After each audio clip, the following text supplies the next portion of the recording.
আসসালামু আলাইকুম। আমি জানি না কি হয়েছে, আমার কি সমস্যা, আমার কোনো কমেন্ট শো হচ্ছে না।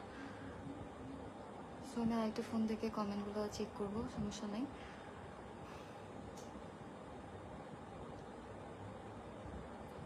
সবাই একটু জয়েন হয়ে যান।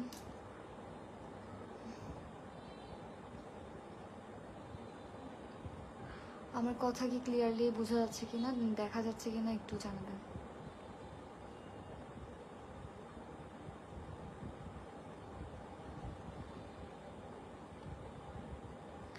কমেন্ট দেখা যাচ্ছে না আসলে, আমি অন্য একটা ফোন থেকে দেখতে হচ্ছে। সরি, আপনাদেরকে অনেকক্ষণ ওয়েট করে এলাম, তার জন্য। কি সমস্যা হলো বুঝতেছি না, সাউন্ড কম আসতেছে। আমি একটু মেন্টালি ফিজিক্যালি কোনোভাবে আমি ঠিক নাই, যার কারণে আমি হয়তো লাউডলি কথা বলতে পারতেছি না, তার জন্য আমি অনেক দুঃখিত। একটু কষ্ট করে সাউন্ড বাড়ায় শোনার ট্রাই করেন।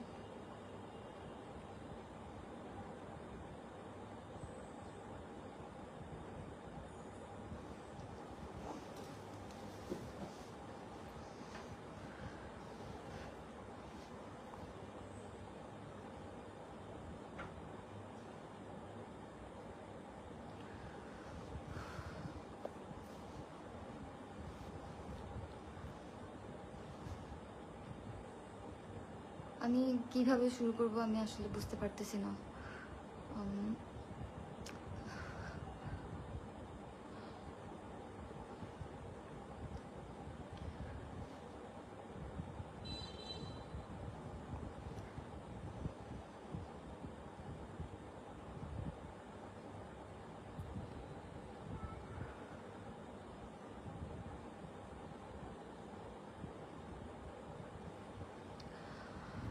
আচ্ছা, আমি কমেন্ট না পড়ে যেটা বলার সেটা বলি, যেটা বলতে আসলে আসছি।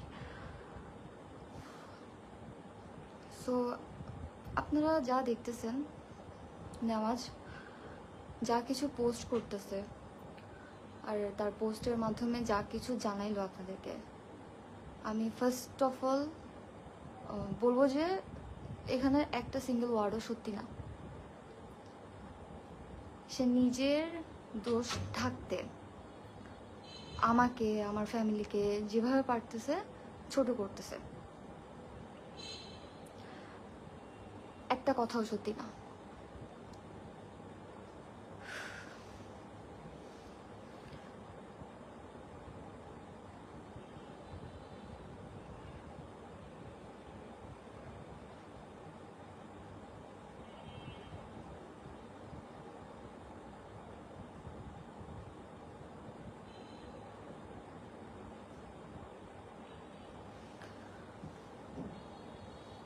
প্রথম কথা হচ্ছে যে সে আপনাদেরকে যা বলল, তার যা ইচ্ছা হয়েছে তাই বলছে, কিন্তু কোনো কথা সত্যি না। হ্যাঁ, সে যদি কোনোভাবে সত্যি প্রমাণ করতে পারে তাহলে তো মাশাআল্লাহ, ভালোই, সে করুক। আর মানুষের মুখের কথা কি বলবো, এখানে দেখতেছি অনেকে, আসলে আমি দেখতেছি যে এমন না, আমার সে তো আমাকে সব জায়গায় ব্লক মেরে রাখছে, সো তাকে দেখার আমার কোনো স্কোপ নাই। তো আপনারাই যারা যারা দেখতেছেন কমেন্টে এসে হচ্ছে স্ক্রিনশটস দিচ্ছেন, প্লাস আমাকে ইনবক্স করা হচ্ছে অনেকে, ওইভাবে আমি যা দেখলাম, যা বুঝলাম, যা জানলাম সবই মিথ্যা। ঠিক আছে, হ্যাঁ আমরা একসাথে থাকতেছি না অনেক দিন, তার সাথে আমার যোগাযোগ নাই অনেক দিন, কিন্তু কেন নাই সেটাই আমি এক্সপ্লেন করতে আসছি।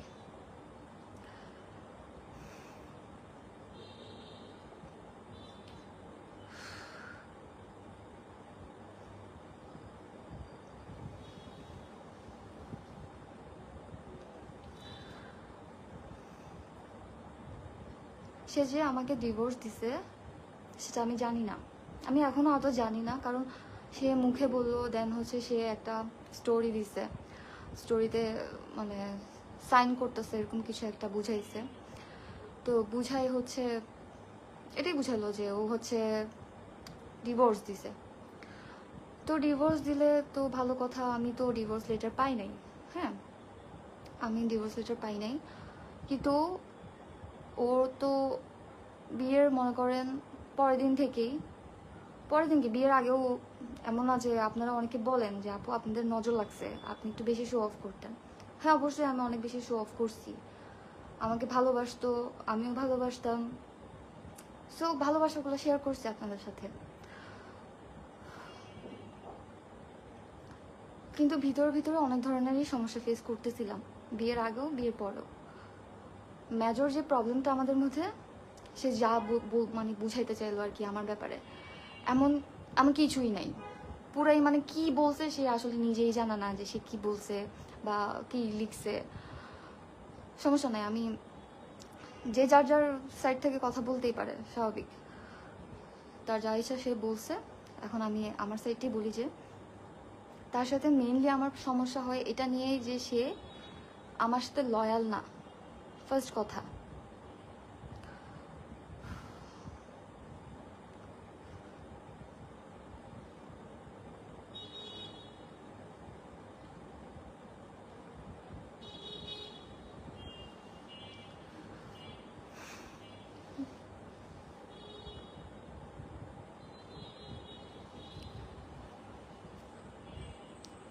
এখন এখানে এসে অনেকে অনেক কিছু বলবেন, আমার কোনো কিছু যাই আসে না। আমি আসলে কিছু কিছু কমেন্ট দেখতে পারতেছি, আমার কিছু যাই আসে না। আমি আমার সাইডটা বলতেছি, জাস্ট আপনাদের জানা দরকার। হ্যাঁ, ওটাই জানাইতে চাচ্ছি। তো সে আমার সাথে লয়াল ছিল না।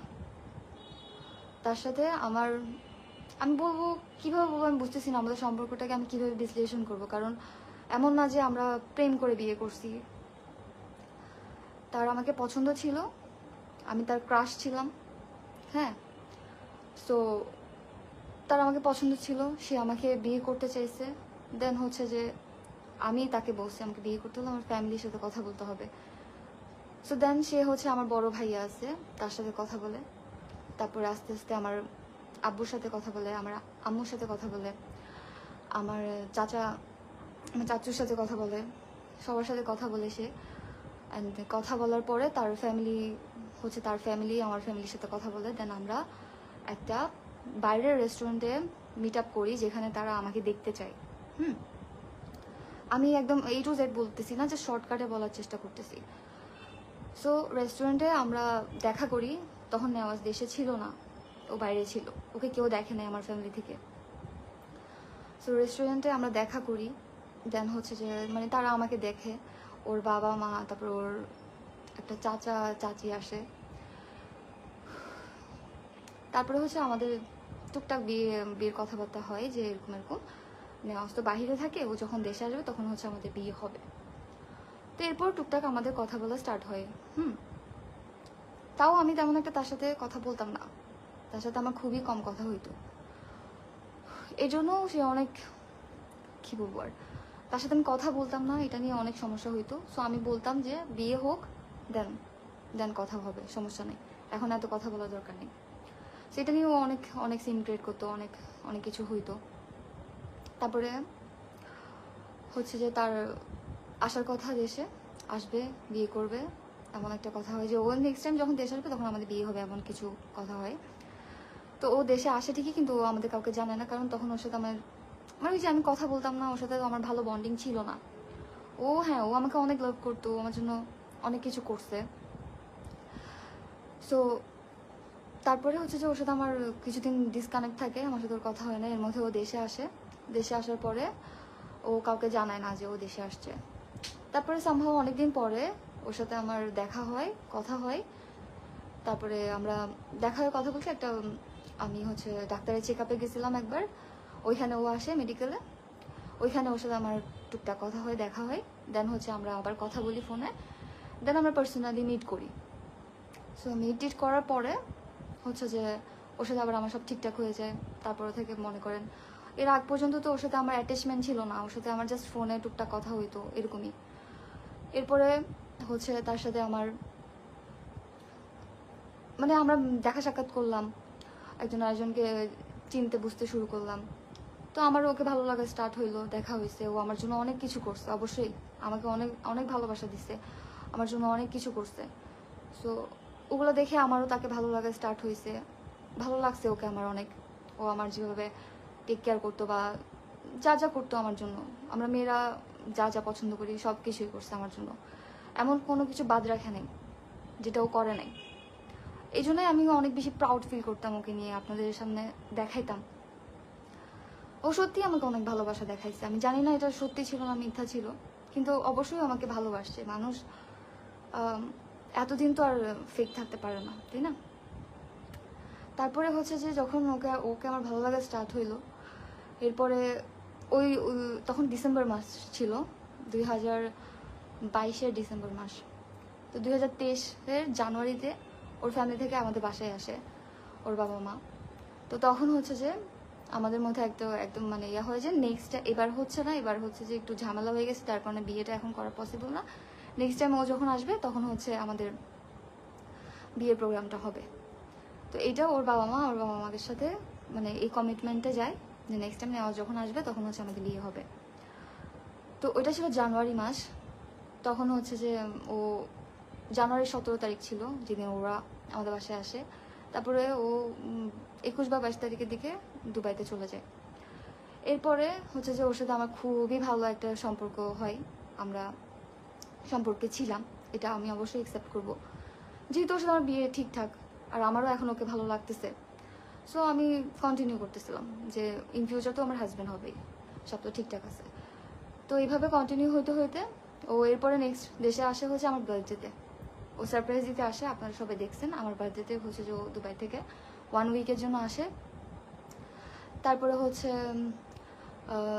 1 সপ্তাহ পর চলে যায়। তারপরে হচ্ছে নেক্সট ও আসে হচ্ছে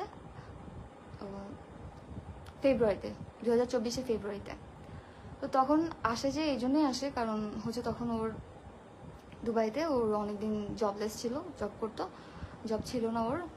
সো ওর হাতে একদমই টাকা পয়সা ছিল না, যেহেতু ওখানে থাকতে অনেক খরচ আছে, ওই খরচটা বিয়ার করতে পারতেছিল না, যার কারণে আমিও বলছি চলে আসেন, ওর ফ্যামিলি থেকেও বলছে হয়তো চলে আসতে, দেন হচ্ছে চলে আসছে।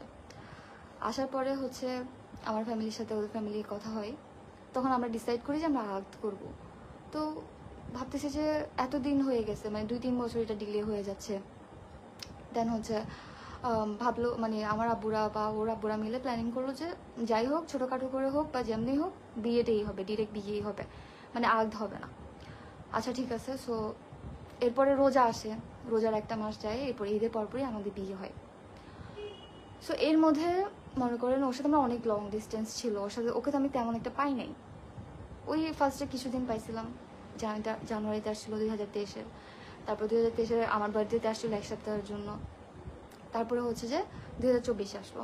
তো 24-এ যখন আসে তখন থেকে ওর সাথে আমি তো ডেইলি কন্টিনিউয়াসলি দেখা সাক্ষাৎ হচ্ছে, পুরো রোজার মাস আমরা ঘুরছি ফিরছি। তো তখন থেকে আসলে এই জিনিসগুলা, তখন থেকে না বলবো, যখন মনে করেন ও 2023-এর জানুয়ারিতে আসে আমাদের বাসায়, আসে ওর ফ্যামিলি থেকে। ওই 2023-এর জানুয়ারিতেই হচ্ছে যে 2-3 তারিখের দিকে মনে হয় আমি একটা পোস্ট করি, স্টোরি দিছিলাম ইয়াতে ইনস্টাগ্রামে, মানে আমার হাজব্যান্ড হিসেবে শো করছিলাম, যদিও তখন আমাদের বিয়ে হয়নি, বাট আমি অ্যাজ এ হাজব্যান্ড হিসেবে শো করছিলাম। তো তখন থেকে আর কি মানুষজন চিনতে জানছে, আচ্ছা এই ছেলেটা তিথিয়াপুর হাজব্যান্ড বা এরকম কিছু, তিথিয়াপুর সাথে সম্পর্কে আছে এরকম আর কি। তো যখন থেকে মানুষজন ওকে চিনা শুরু করছে যে এটা তিথিয়াপুর বয়ফ্রেন্ড বা হাজব্যান্ড, তখন থেকে মনে করেন আস্তে আস্তে আমি তার সম্পর্কে জানতে স্টার্ট করলাম। কিরকম জানা, অনেকজনের সাথে তার সম্পর্ক ছিল, অনেকজনের সাথে সে প্রতারণা করছে, অনেক মেয়েকে ইউজ করছে, অনেক মেয়ের সাথে ফ্লার্ট করছে, অনেক ধরনের সমস্যা। হ্যাঁ, সো এগুলো অনেকে এসে আমাকে বলতো। তা আমি মনে করতাম যে মাত্র একটা রিলেশনশিপে গেছি, অনেক হিটার্স আছে, অনেকে অনেকের সম্পর্ক খারাপ করার জন্য অনেক কিছুই করতে পারে। সো আমি ইগনোর করতাম যে থাক, যদি করেও থাকে করছে, পাস্টে করছে, সমস্যা কি, আমারও পাস্ট ছিল, সো হোয়াট। ও যদি কোনো সমস্যা থাকে ওর মধ্যে আগে ছিল, বাট ও তো আমাকে ভালোবাসে, ও তো আমাকে সময় দিচ্ছে, 24 ঘন্টা আমাকে সময় দিচ্ছে, আমার যখন যা লাগতেছে আমার জন্য করতেছে, সবকিছুই করতেছে। সো আমি কেন ওকে শুধু শুধু সন্দেহ করবো, তাই না? তো অনেকে আমাকে অনেক কিছু বলতো, কিন্তু আমি ট্রাস্ট করতাম না, আবার অনেক কিছু ট্রাস্ট করতাম করলে হচ্ছে যে ওকে জিজ্ঞাসা করলে ও এমনভাবে আমাকে এক্সপ্লেন তেমন একটা করতো না, জাস্ট বলতো যে ওকে আমি ট্রাস্ট কেন করতেছি না, আর আমিও চিন্তা করতাম ও তো আমাকে 1000% আমার জন্য সবকিছু করতেছে, আমাকে সময় দিচ্ছে, আমাকে ভালোবাসতেছে, আমার যা ভালো লাগতেছে ও করতেছে। সেই জন্য আমি কেউ কিছু বললো ওটা ইগনোর করতাম। তো তখন থেকে স্টার্ট হয়, অনেকে বলতো অনেকে বলতো না। দেন হচ্ছে যখন আমাদের বিয়ে হয়, রোজার মাসেও একটা ওর সাথে অনেক ধরনের ইনসিডেন্ট আসলে কোনটা ফেলে কোনটা বলবো আমি বুঝতে পারতেছি না, কারণ এত বেশি প্রবলেম আমি ফেস করছি, কোনোটা মানে এত কিছু আমার মুখস্থ নাই, যা মাথায় আসতেছে আমি বলতেছি। সো রোজার মধ্যেও একটা প্রবলেম হয়। দেন হচ্ছে যে ঈদের 10-12 দিন পরে হচ্ছে আমাদের বিয়ে হয়। সো সে যেভাবে এক্সপ্লেইন করলো আমাদের বিয়েটাকে, সে আমাকে বিয়ের যে সাজানি টাকাটা দেওয়া হয় ওখানে 50,000 টাকা আমাকে দিছে। বাকি যা মানে যা লাগছে আমার আমি করছি, প্রথম কথা। দ্বিতীয়ত ও যে বললো যে ও নাকি বিয়েতে 2 লক্ষ টাকা নাকি ওর থেকে আমি নিয়ে নিয়েছি, এরকম ধরনের কোনো কিছু একটা বলছিল, আমার ঠিক মনে পড়তেছে না। ও 2 আনাও দেয় নাই, 2-4 আনাও দেয় নাই, ঠিক আছে? ও 2 লক্ষ টাকার কথা বলতেছে। আমাদের যে কাবিনের একটা উসুল থাকে 2 লাখ টাকা, ওইটা আমার 2 লাখ টাকা ধরা হয়েছিল আর কি উসুল, সেটাও দেওয়া হয় নাই আমাকে। 2 ভরি গোল্ড দেওয়ার কথা আমাকে, কিছুই দেওয়া হয়নি, 2 আনাও গোল্ড দেওয়া হয়নি আমাকে। সো আমরা সবকিছু একসেপ্ট করে নিছি, সমস্যা নাই। আমি কি বিয়ে ওর জন্য, ওকে টাকা পয়সার জন্য করতেছি নাকি সোনা গহনার জন্য করতেছি? ও আমাকে ভালোবাসে, আমি ওকে ভালোবাসি, সেই জন্যই বিয়ে করতেছিলাম। আর ওর অবস্থান কিরকম, ও দুবাইতে কি করতেছে না করতেছে, ওর সাথে আমি 2 বছর ছিলাম বা 1.5 বছর প্লাস ছিলাম, তো আমি কি জানি নাই? অবশ্যই জানছি, আমি জেনে শুনেই তো বিয়ে করছি আমার ছেলেকে। সো তারপর আগদের দিন আমাদের আগ হয় 22শে এপ্রিল। আগের দিন বিয়েতে মানে ওই মসজিদের মধ্যে একটা ঝামেলা হয়, ওরাই ঝামেলাটা করে যে ঠিক মতো নাকি বিয়ে পড়ানো হয় না, এই এটা নিয়ে অনেক সিনক্রেট হয়, আমি ঠিকঠাক জানি না, শুনছিলাম। তো ওই দিন গেল আমার আমার সবচেয়ে মানে খুশির দিন, আমার বিয়ে।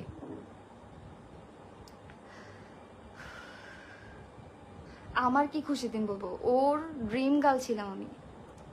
আমি তো ওকে চিনতাম না, জানতাম না, আমি ওকে চিনতাম অ্যাজ এ ফ্যান হিসেবে, আমার একজন ফ্যান ছিল, আর আমি ছিলাম ওর ক্রাশ, ওর ড্রিম গার্ল, মানে ও আমাকে যেভাবে জানাইছে আর কি। কিন্তু ও মনে হচ্ছিল যে ও বিয়ে করে আমাকে হ্যাপি না, যেদিন আমাদের আগদ হয়েছে। আগদের দিন তো হাজব্যান্ডরা হচ্ছে যে ওয়াইফের বাসায় থাকে, সো ওই যে ওই একটা সিন ক্রিয়েট হয় মসজিদের মধ্যে, যার কারণে ও আর থাকে না আমাদের বাসায়, আসতেই চাই নাই। আমার আব্বুরা অনেক ফোন টোন করে হচ্ছে ওকে আনাইছে। আচ্ছা আসছে, দেন ওর বন্ধু যারা ছিল ওরা সবাই আসছে আমাদের বাসায়, কিছু নাস্তা পানি করে হচ্ছে যে ওরা চলে গেছে। তারপরে নেওয়াজ আমার সাথে কথা বলতেছিল না ঠিক মতো, ও আমার দিকে তাকাইও দেখে নাই, মনে হয় যে আমাকে কেমন লাগতেছে, একটু তাকাইও দেখে নাই ওই দিন। তারপরে পরের দিন হচ্ছে আমাদের হলুদ। সো ও বললো কি যে ওকে নাকি একটা পাঞ্জাবি ছাড়া কিছু দেওয়া হয়নি। আগের দিন আপনারা দেখছেন আমার পিকচার, ওইখানে আমি যে শাড়িটা পরছি ওইটা আমার কিনা, যে ওড়নাটা পরছি ওইটাও আমার কিনা, যে অর্নামেন্টসগুলো পরছি সব কিছু আমার কিনা। আগের দিন সে আমাকে কিছু দেয় নাই, একটা সুতাও দেয় নাই। অথচ আগের দিন ওকে সেন্টু গেঞ্জি আন্ডারওয়্যার হইতে সব কিছু দেওয়া হয়েছে। আমার চাচা আমি আর ও মিলে একসাথে গেছিলাম ওর শপিং করতে, আগদের শপিং। দেন হচ্ছে ওকে আগদের সব কিছু দেওয়া হয়েছে। বিয়েতে শেরওয়ানি নিয়ে অনেক ঝামেলা হয়েছে, আমি এত কিছু আসলে এক্সপ্লেন করতে চাচ্ছি না, মাথাও কাজ করতেছে না টোটালি, অনেক ঝামেলা হয়েছে। দেন হচ্ছে যে ও রাগ করে শেরওয়ানি নেয় নাই, পরে নিজে গিয়ে হয়তো নিছিল, ঠিক করে আসছিল। আমি, আমার ভাবি, ও, তারপর আমার ফ্রেন্ডরা, ওর ফ্রেন্ডরা সবাই মিলে আমরা শেরওয়ানি চুজ করতে গেছিলাম। তো এখানে একটা ঝামেলা হয় আর কি, লাইক আমার ঠিক মনে পড়তেছে না, বাট একটা ঝামেলা হয়, যার কারণে ওখানে রাগারাগি করে আমি আর আমার ভাবি চলে আসি। সো এরপরে হচ্ছে যে হলুদের দিন, হলুদটা আমাদের হয় মানে হলুদ করার কোনো প্ল্যানিং ছিল না, মানে আমার আব্বু বলতেছিল যে আব্বুর কাছে এখন টাকা নাই, আব্বু এত টাকা ইনভেস্ট করতে পারবে না, বিয়েতে অলরেডি অনেক টাকা খরচ হয়ে যাচ্ছে। কিন্তু আমার বিয়ে, আমার অনেক শখ আহ্লাদ আছে, আমি আমার বিয়েতে এটা করবো ওইটা করবো। সো আমি বলছি আচ্ছা সমস্যা নেই আব্বু, তোমার কিছু করা লাগবে না, আমিই করবো। আমি আর নেওয়াজ মিলে প্ল্যানিং করলাম কি যে আমরা দুইজন মিলে হলুদ করবো, ছোটখাটো করে করবো, সমস্যা নেই, যতটুক হয় আমাদের আপন মানুষদেরকে নিয়ে আমরা হলুদ করব। সেখানেও ও পোল্ট্রি 2-4 টাকাও খরচ করা নেই। ওর আশায় আমি হচ্ছে যে সবকিছু করছি। ও আমাকে বলছে যে আমি তোমাকে দিয়ে দিব, আমাকে দাও, আমি দিতাম, আর দেওয়ার খবর ছিল না। পুরো হলুদের খরচ আমি বিয়ার করছি। আর সে কি জানি একটা বললো যে সে নাকি কয় হাজার টাকা, 20,000 নাকি কয় হাজার টাকা নাকি আমার বাবাকে দিছে। পুরাই মিথ্যা কথা। তারপরে হচ্ছে আমাদের বিয়ের দিন, বিয়েতে A to Z খরচ করছে আমার বাপ, আমার ভাই, আমরা 3জন মিলে বিয়ে করছি। বিয়ের খরচের টাকাগুলো বিয়ার করছি। ও কিছু দেয় না, ও কেন দিবে? আর এমনি তো বিয়ের খরচ তো মেয়েরাই ইয়া করে, তাই না? ও কেন দিবে? ওয়ালিমা করার কথা ছিল ওর, যেটা ও করে নাই। ওরা বলছে যে করবো করবো করে, আর ওয়ালিমাটা করে নাই। আর বিয়ের দিন হচ্ছে যে সবার খাওয়া দাওয়া শেষ, লাস্টে গিয়ে হয়তো কোনো একটা খাবার শর্ট হয়েছিল, যে শর্টটার কারণে ওর বাবা ওখানে বিয়েতে উপস্থিত সবাই দেখছে। ইভেন আমার কিছু ফ্রেন্ড আছে যারা ঢাকা থেকে আসছিল, ওরা সবাইও দেখছে যে ওর বাবা অনেক বড় একটা সিন ক্রিয়েট করে। আমার বাবাকে ইচ্ছা মতো গালাগালি,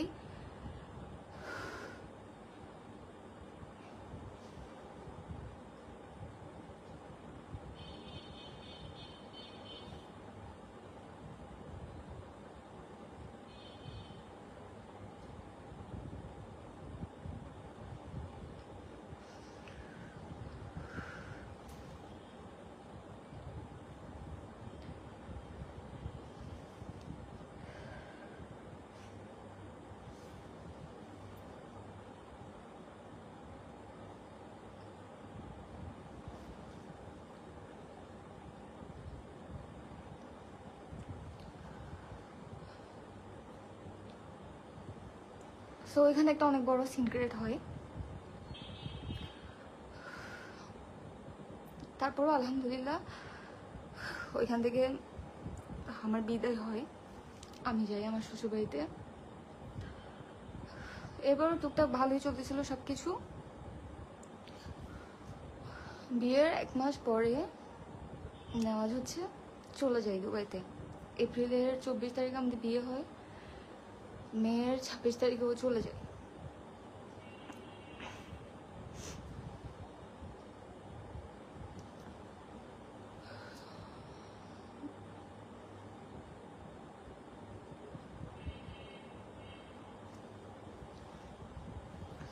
তারপরে হচ্ছে ও যাওয়ার আগে আমরা কক্সবাজার ঘুরতে গেছি, আপনারা দেখছেন, অনেক মজা টজা করছি।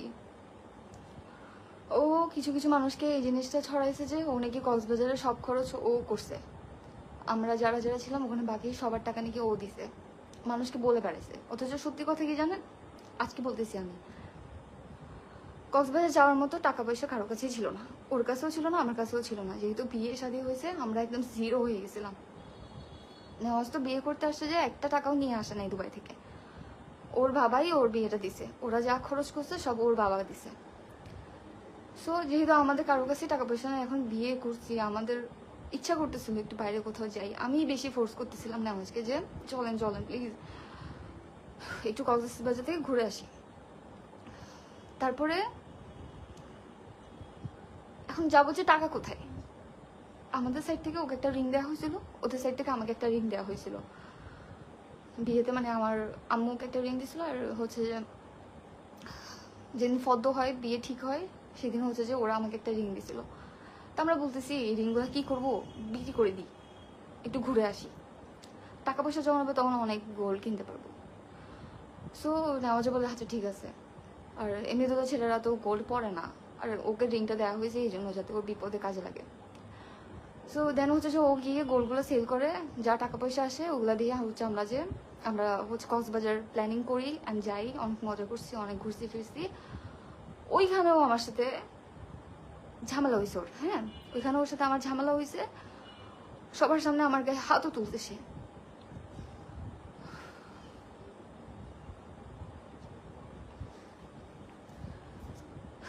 তারপরে আমরা হচ্ছে যে মেয়েতে গেছিলাম আর কি কক্সবাজার। ওখান থেকে আসার পরে ও হচ্ছে 26 তারিখে চলে যায়। তো এর মধ্যে হয়তো আমি কনসেপ্ট করে ফেলি, যেটা আমিও জানি না, ও জানে না। পরের মাসে যখন আমার মানে বিয়ের পরে আসে না, বাপের বাড়িতে নায়র আসে না, ওভাবে আসছিলাম আর কি। আমি আসার পরে যেহেতু নেওয়াজ ছিল তাই সাথে সাথে আসতে পারি নাই, ও চলে যাওয়ার পরেই হচ্ছে আমি আসছি। আসার পরে আমি আমাদের বাসায় ছিলাম, আমার কিছু সিমটমস দেখে মনে হচ্ছিল যে আমি মনে হয় কনসিভ করছি। তো তারপরে হচ্ছে যে আমি তখন আমার নেওয়াজের সাথে ঠিকমতো কথাও হচ্ছিল না, কেন জানি কোনো কিছু একটা নিয়ে হয়তো আমাদের কথা হচ্ছিল না। তো আমি খুব টেনশনে ছিলাম যে আসলে কি আমি প্রেগনেন্ট হয়ে গেছি নাকি। তো আমি বাসায় একটা টেস্ট করছিলাম, টেস্ট করার পর হচ্ছে আমি দেখলাম যে পজিটিভ আসছে। আমি নেওয়াজকে জানাই নাই তখনও। আমি শিওর হওয়ার জন্য আমি ওই দিনই সাউদানে চলে গেছি, সরি সাউদান বলতেছি, স্যাভরনে চলে গেছি। স্যাভরন মেডিকেলে গিয়ে আমার আম্মুর সাথে গিয়ে আমি টেস্ট করে আসছি। ফার্স্টের দিন গিয়ে টেস্ট করে আসলাম। আমি কিন্তু এগুলো কাউকে বলি নাই, আমি আর আমার আম্মু ছাড়া কেউ জানে না তখনও। তারপরে হচ্ছে পরের দিন যখন রিপোর্ট আনতে গেছি দেখি যে পজিটিভ। আমি বুঝতেছিলাম না যে আমি কি খুশি হব নাকি কি করব, কারণ মাত্র বিয়ে করছি, আমি এখনো সংসার জিনিসটাই বুঝি নাই। তার উপরে একটা বাচ্চা আমি কিভাবে ক্যারি করব, এগুলো নিয়ে একটু ভয় পাচ্ছিলাম। তারপরে আমি মেডিকেলে থাকা অবস্থায় নেওয়াজকে ভিডিও কল দিছি, ভিডিও কল দিয়ে ওকে আমি রিপোর্টটা দেখাইলাম। মার্শাল্লাহ ও অনেক খুশি হয়েছে, ও এত খুশি হয়েছে যে ও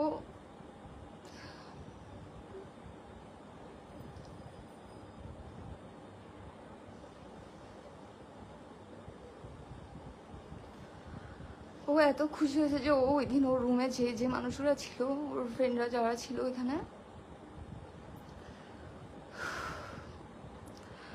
সবাইকে ও পার্টি দিচ্ছে, সবাইকে বিরিয়ানি খাওয়াইছে।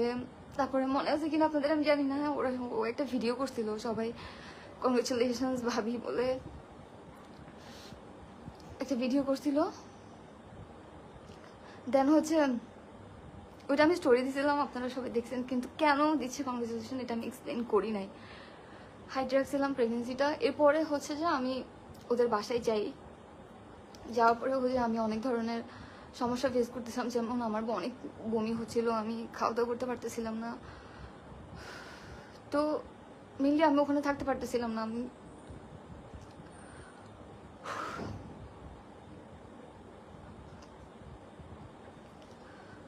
প্রেগনেন্সিতে এই ধরনের সমস্যাগুলো হয়, স্বাভাবিক ছিল। তো যার কারণে আমি আমার আব্বু আম্মুকে বলে যে আমি তো এখানে থাকতে পারতেছি না, আমাকে একটু নিয়ে যাও ওখানে। আমার অনেক কষ্ট হচ্ছিল।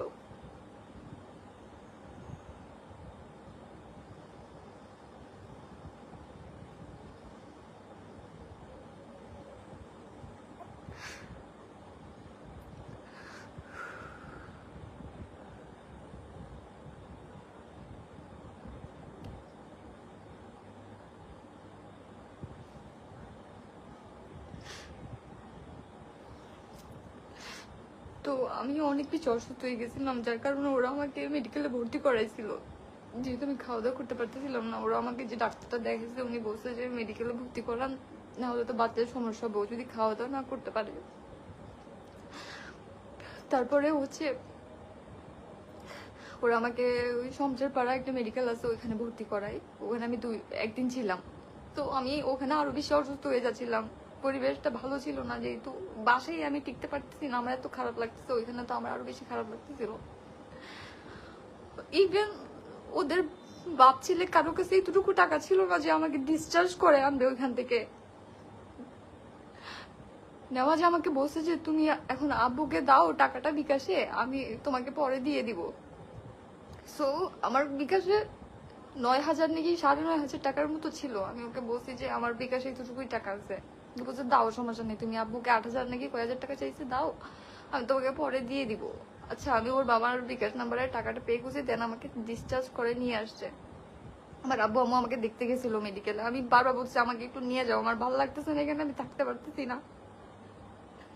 তারপরে হচ্ছে যেহেতু আমি আমার বাবা মা কি বলছে, আব্বু হচ্ছে যে ওর বাবার সাথে কথা বলছে যে ও যেহেতু খাওয়া দাওয়া করতে পারতেছে না, ওকে একটু এখানে পাঠিয়ে দেন, ওর মার হাতে রান্না বান্না হয়তো ও খাইতে পারবে, ও একটু করেন, ওকে এখানে পাঠিয়ে দেন। তারপরে হচ্ছে আমাকে আমি ঠিক মনে করতেও পারতেছি না, আমাকে মনে হয় আমার আম্মু আর আমার চাচ্চু মনে হয় আমাকে নিতে গেছিল। তারপরে আমি আসছি, আমি অনেক কিছু ভুলে গেছি, সত্যি বলতেছি। আমি আসার পর আমি আর ওদের বাসায় যাইনি, অনেক মাস যাইনি। এর মধ্যে ওর সাথে আমার অনেক প্রবলেম হচ্ছিল। আজকে এই মেয়ে নক দেয়, কালকে ওই মেয়ে নক দেয়, বলে আপু আপনার হাজবেন্ড আমার সাথে এগুলো করতেছে, দেখেন স্ক্রিনশট দিচ্ছে, করতেছে। এগুলো আমি প্রেগনেন্ট থাকা অবস্থায় আমি কি পরিমাণ টর্চারের শিকার হয়েছি মানসিক, আমি বুঝাইতে পারবো না আপনাদেরকে।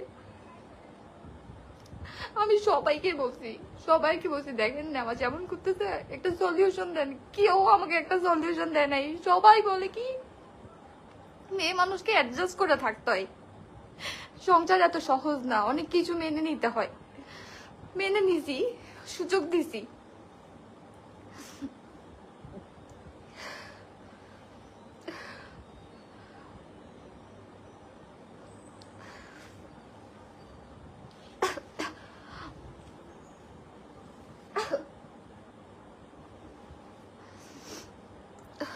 তো এরপর থেকে এই ধরনের অনেক সমস্যা আমি ফেস করছি। নেওয়াজের সাথে আমার রেগুলার প্রবলেম হইতো, অনেকদিন কথা হইতো না। এরকম হইতে হইতে ও হুট করে দেশে আসে একদিন।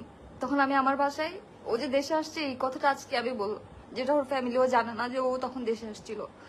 ও 12 দিন আমাদের বাসায় ছিল, যেটা পুরাই সিক্রেট ছিল। ওর ফ্যামিলির কেউ জানে না যে তখন ও দেশে। ও আসছে আমার জন্য। ও দেখতেছে আমি অসুস্থ, ওর সাথে আমার অনেকদিন কথা হচ্ছে না, প্রায় 1 মাস হয়ে গেছে ওর সাথে আমার কথা হয় না।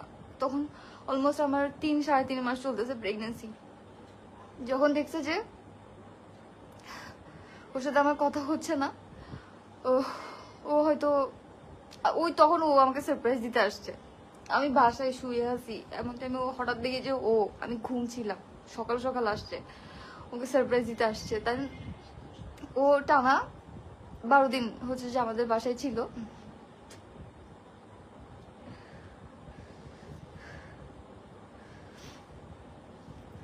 অনেকদিন টানা আমাদের বাসায় ছিল, 12 দিন। ও আমাকে সারাদিন টাইম দিছে, আমার অনেক টেক কেয়ার করছে। ও হ্যাঁ, ও যেদিন আসছে সেদিনই হচ্ছে আমার এক ডাক্তারের চেক আপ ছিল। তো আমার একটা পরিচিত ডাক্তার আছে, যে হচ্ছে যে আমাদের মানে আমার সব কাজিনরা ওই ডাক্তারের মাধ্যমে হচ্ছে ডেলিভারি করছে। ওটা হচ্ছে আমাদের চট্টগ্রামের মেমন হসপিটালের একটা ডক্টর। তো আমি নামাজকে বললাম যে এই ডাক্তারটা হচ্ছে যে আমার কাজিনের ওয়াইফ হয়, ভাবি সম্পর্কে ভাবি হয়, ওনার কাছে আমি চেক আপ করাই। তো উনি বলছে যে সমস্যা নেই, তোমার যেখানে মন চায়, তোমার যেই ডাক্তার ভালো লাগে তুমি সেখানেই যাও, কোনো সমস্যা নেই। ও আসছে, ও সহই ওই দিন আমি পরের দিন, ও আসার পরের দিন ওই ডাক্তারের চেক আপে গেলাম। ওইখান থেকে আসার পরে হচ্ছে যে কিভাবে এক্সপ্লেন করবো জানি না, ওর সাথে আমার থাকার কারণে হচ্ছে যে আমার ব্লিডিং হয়। তো ব্লিডিংটা প্রেগনেন্সিতে মিসক্যারেজের একটা লক্ষণ। ওই সময় আমার ব্লিডিং হয়। দেন আমি তো অনেক পাগলামি, ও কান্না করতেছে, আমিও কান্না করতেছি, অনেক ভয় পেয়ে গেছিলাম, অনেক বেশি ব্লিডিং হচ্ছিল। দেন ইমার্জেন্সি আমাকে হচ্ছে যে আমাদের বাসা হচ্ছে টেক্সটাইল বাইজে থানা, যেখানে সেখানে এটা থেকে একদম নিয়ার একটা হসপিটাল হচ্ছে যে সাউদার্ন মেডিকেল, ওইখানে গিয়ে আমাকে ভর্তি করানো হয়। ভর্তি করানো হওয়ার পরে ওখানে আমি 2 দিন ছিলাম। আমার হচ্ছে যে ফার্স্টে রাতের বেলা ছিল, তো আমি ইনস্ট্যান্ট আলট্রা করতে পারতেছিলাম না, আলট্রা সকাল ছাড়া হবে না। দেন হচ্ছে যে সকালে আলট্রা করে বুঝলাম যে আলহামদুলিল্লাহ আমার বেবি ঠিক আছে, কিছু হয়নি। কিন্তু আমাকে ওরা বেড রেস্ট দিছে, যে আপনি আপনার একটানা 3 মাস বেড রেস্টে থাকতে হবে, যেহেতু ব্লিডিং হয়েছে। তারপরে আমাকে 1 মাসের মধ্যে 4টা ইঞ্জেকশন দেওয়া হয়েছে, প্রতি সপ্তাহে সপ্তাহে। নেওয়াজ আমাকে দিছে 2টা। তারপরে তো নেওয়াজ চলে গেল। নেওয়াজ 2টা দেয় নাই, নেওয়াজ একটা দিছে, একটা ওখান থেকে দেওয়া হয়েছিল, একটা নেওয়াজ দিছে। দেন হচ্ছে নেওয়াজ চলে যায়। নেওয়াজ চলে যাওয়ার আগে ওর সাথে ও আমার পাশে শোয়া, ও ঘুমায় না এক রাতও। যেহেতু আমি অসুস্থ, আমি 11টা-12টা বাজলে ঘুমাই যেতাম, আমার শরীর খারাপ লাগতো। মাঝে মধ্যে আমার ঘুম ভেঙে যেত, দেখতাম কি ও ফোন ইউজ করতেছে। ও ঘুমাচ্ছে না, বলে আমার খারাপ লাগতেছে, আমার অস্থির লাগতেছে, আমার ভালো লাগতেছে না, এই জন্য আমি ঘুমাচ্ছি না, আমি এমনি ফোন স্ক্রল করতেছি। আচ্ছা ঠিক আছে। এরকম 1 দিন 2 দিন 3 দিন, লাস্টের দিন আমি আর টলারেট করতে পাইনি। হঠাৎ করে আমার ভোরের দিকে ঘুম ভাঙছে, দেখি যে ও ফোন ইউজ করতেছে, আর ও আমাকে দেখে ও ফোন হাইড করে ফেলছে। তারপরে আমি বলি কি ব্যাপার, কি লুকাচ্ছেন, সমস্যা কি করতেছেন আপনি? ওই দিন অনেক সিনক্রেট হয়ে গেছে, মানে ও আমার রুম থেকে বের হয়ে চিল্লা ফাল্লা করে ড্রয়িং রুমে গেছে। ড্রয়িং রুমে যাওয়ার পর ওর সাথে আমরা অনেক বাড়াবাড়ি, অনেক ঝগড়াঝাটি। তারপর ও বাসা থেকে বের হয়ে গেছে। ওই দিন খুব বৃষ্টি পড়তেছিল, ওর সাথে রাগ করে আমিও বাসা থেকে বের হয়ে গেছি। আমিও এক পাগলামি করা শুরু করছি, মানে আমার মাথা কাজ করতেছিল না। তো ওই দিন রাতে আমার আব্বু যখন বাসায় আসে, পরের দিন সকালবেলা ও চলে যাবে, ওর ফ্লাইট। ওই দিন রাতে আব্বু যখন বাসায় আসে, আমি আব্বুকে বলছি তুমি প্লিজ একটা সমাধান দাও আমাকে, আমি এগুলা নিতে পারতেছি না। ও কেন এগুলা করে বেড়াচ্ছে? ও যদি এগুলো করারই থাকে ও আমাকে ছেড়ে দেখ, আমাকে ছেড়ে তারপরে করুক। ও এত পাগলামি করে আমাকে বিয়ে করছে, তাহলে এখন কেন ওইগুলা? তারপরে আমার আব্বুকে নিয়ে বসছে, ও হচ্ছে ওকে সবকিছু জিজ্ঞাসা করা হয়েছে যে তুমি যদি ভালো হও, তুমি যদি লয়াল থাকো, তুমি ওকে ফোন দাও না কেন? ও আচ্ছা, আরেকটা কথা, ও আমাকে কখনো ওর ফোন ধরতে দিত না, কখনোই না। যখনই আমি ওর ফোন ধরার চেষ্টা করছি তখনই হচ্ছে যে ও ও আমার সাথে অনেক সিনক্রেট করা স্টার্ট করছে, এমনকি আমার গায়ে পর্যন্ত হাত তুলছে। আমি প্রেগনেন্ট থাকা অবস্থায় ওই দিন ওর সাথে আমার এমন ফাইট হয়েছে যে ও আমাকে ধাক্কা মেরে ফেলে দিছে। ও একটাবার এটাও চিন্তা করে নাই যে ওর বাচ্চা আমার পেটে, একটাবার এটাও চিন্তা করে নাই।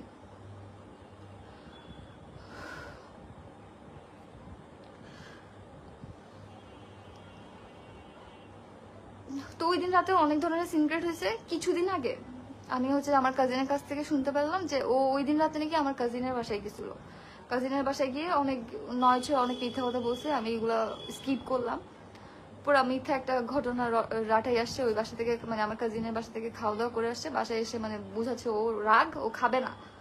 আমার আব্বুকে অনেকবার ডাকতেছে ভাত খাওয়ার জন্য, ও খাবে না। তারপরে খাওয়া দাওয়া, আমার আব্বু খাওয়া দাওয়া শেষ করে আমাদেরকে নিয়ে বসলো। ওইখানে ও কোনো কিছুই পারফেক্টলি আনসার করতে পারে নাই, নিজেকে প্রুভ করতে পারে নাই যে ও কারেক্ট, ও ঠিক প্রুভ করতে পারে নাই।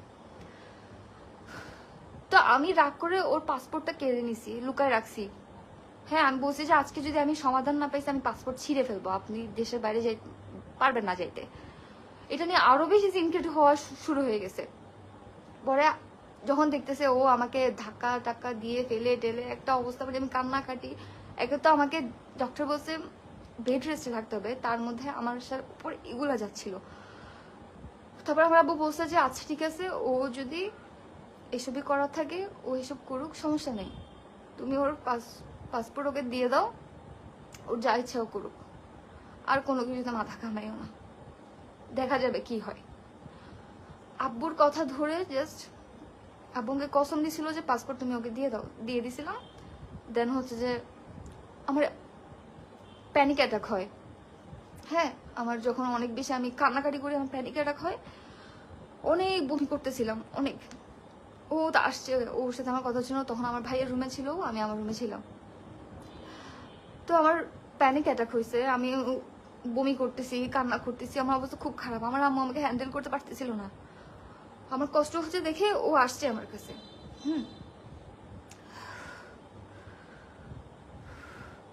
তারপরে ওর আদরে আমি স্বাভাবিক হয়েছি, নর্মাল হয়েছি। ও আমাকে বমি করতেছিলাম, লেবু টেবু খাওয়াইছে, আমাকে হচ্ছে যে শান্ত করছে, ঠান্ডা করছে। দেন হচ্ছে আমি ঘুমাই গেছিলাম। পরে সকালবেলা উঠে ওর ফ্লাইট, ও চলে যেতে হবে। দেন ও আমাকে বিদায় দিয়ে চলে গেল। চলে যাওয়ার কিছুদিন পরেই আবার সেম, আবার আরেকটা মেয়ে, তাও আবার আমার স্কুলের একটা সিনিয়র আপু, তাকে ইনবক্স করছে, ইনবক্স করে তার সাথে ফ্লার্ট করতেছিল। তো সে তো চিনে যে আমার হাজবেন্ড হিসেবে চিনে। তো যখন জিজ্ঞেস করলো আপনি তো তিথির হাজবেন্ড, আপনি আমাকে এইভাবে কেন কল অফার করতেছেন, মেসেজ দিচ্ছেন কেন? তখন বলে যে তিথির সাথে তো আমার ডিভোর্স হয়ে গেছে। ওই দিন ফার্স্ট ও আর কি আমি এই জিনিসটা শুনলাম যে ও মানুষকে বলে বেড়ায় যে ওর সাথে আমার সম্পর্ক ভালো না, তারপরে হচ্ছে যে ওর সাথে দিকে আমার ডিভোর্স হয়ে গেছে, হ্যান ত্যান। ডিভোর্স হয়ে গেছে মানে? তুমি 2 দিন আগে আমার সাথে এইসব কাহিনী করে গেলা, তুমি একটা মেয়েকে এক সপ্তাহ না যেতে আবার মেসেজ করে এগুলো বলতেছো তোমার সাথে আমার ডিভোর্স হয়ে গেছে। তারপরে তারপরে হচ্ছে এই কাহিনীটা গেল, এটা নিয়ে আবার একটা ফাইট, ওর সাথে আবার আমার কন্ট্যাক্ট অফ। ও কখনো কোনো কিছু ক্লিয়ার করতো না।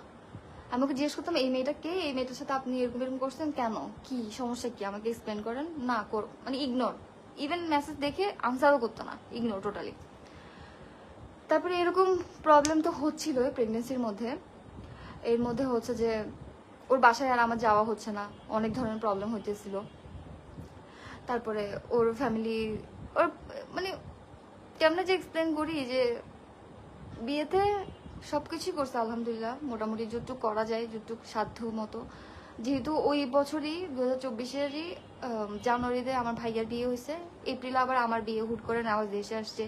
তো সবকিছু অ্যারেঞ্জ করে আমার আব্বুর পক্ষে অনেক বেশি কমপ্লিকেটেড হয়ে গেছিল।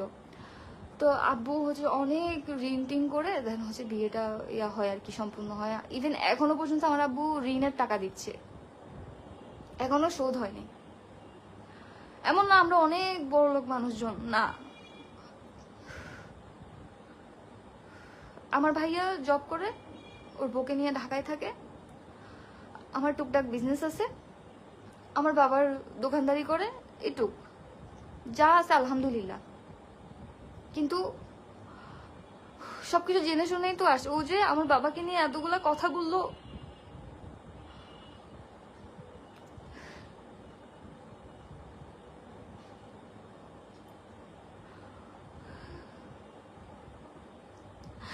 আমাকে নিয়ে বলছে আমার বাপকে পর্যন্ত ছাড়ে নাই মানুষটা। আমার বাপকে নিয়ে পর্যন্ত এতগুলা বাজে কথা বলছে ও। অথচ একদিন আমাকে আমার আব্বু আর আমার চাচু বলতেছিল খুব গর্ব করে, দিদি তুমি যদি লাইফে কোনো ভালো ডিসিশন নিয়ে থাকো, এইরকম একটা ছেলেকে চুজ করছো, ছেলেটা খুবই ভালো, তোমাকে খুবই ভালোবাসে। সেই মানুষগুলোকে আজকে আপনি এভাবে বলতে পারছেন নেওয়াজ। আমি সত্যি আমার যখন থেকে আমি আপনার পোস্ট গুলা দেখছি, আমি এখনো পর্যন্ত ঠিক মতো খাইতে পারতেছি না। আমার পুরো শরীর কাঁপতেছে যে একটা মানুষকে ছোট করার জন্য, অপমান করার জন্য এত নিচে নামতে পারে। আমার ভুলটা কি ছিল আমাকে শুধু বলেন। আপনি যে আমার নামে এতগুলো অপবাদ দিলেন, আপনি করতেছেন খারাপ কাজ, নিজের খারাপ কাজটা ঢাকার জন্য আপনি আজকে আমার আমার আমার বাপ কাউকে ছাড়েন নাই, সবাইকে একদম রাস্তার মানুষ বানাই দিলেন।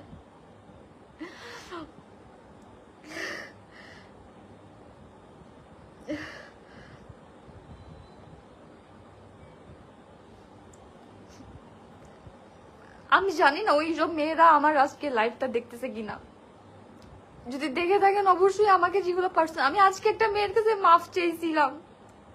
আমি জানি না আপুটা এখন আমার লাইফটা দেখতেছে কিনা। আমি ওনাকে খুঁজে বের করে আমি ওনার কাছে মাফ চেয়েছি, কারণ উনি যখন আমাকে নেওয়াজের ব্যাপারে এসব কথা বলতেছিল, আপনার হাজবেন্ড আমার সাথে সম্পর্কে আছে, আপনার সাথে বিয়ে, আপনার বউ থাকা অবস্থায় আমি ওই মেয়েকে যা তা বলছি, যা তা। আমি বলছি আমার হাজবেন্ড জীবনও এরকম ছিল না, ইচ্ছা মতো ওই মেয়েকে গালাগালি করছি আমি। ওই মেয়ে আমাকে বলছে আপু একদিন আপনি বুঝবেন যে আমি আপনাকে সত্যি কথা বলছি, ওই দিন আপনি আমার কথা মনে করিয়েন। ওইটা মনে করেই আমি আজকে ওকে খুঁজে বের করে আমি ওই মেয়ের কাছে মাফ চেয়েছি যে আপু আমাকে মাফ করে দেন। আমি কার সাপোর্ট নিয়ে আপনার সাথে তো বাজে ব্যবহার করছি, আমি আজকে বুঝতে পারতেছি।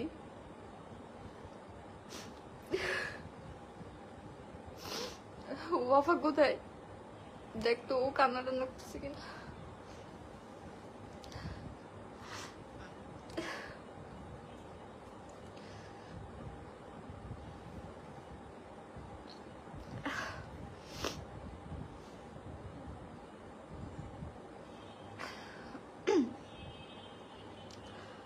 সো ওদের বিয়েতে যেরকম যেরকম ডিমান্ড ছিল সবকিছু আলহামদুলিল্লাহ আমার বাবা যতটুকু পারছে করছে। হ্যাঁ, ও যে বলছে আমি ভয়ঙ্গা, আমি এসে, কেন তুমি জানতা না? তোমাকে আমি বলি নাই? হ্যাঁ, তোমরা চিটাঙ্গা কোন দিক থেকে? তোমরা চিটাঙ্গা আমাকে একটু বলো তো। তোমাদের নিজের ঘর আছে? তোমরা থাকো ভাড়া বাসায়, আমরাও ভাড়া বাসায় থাকি।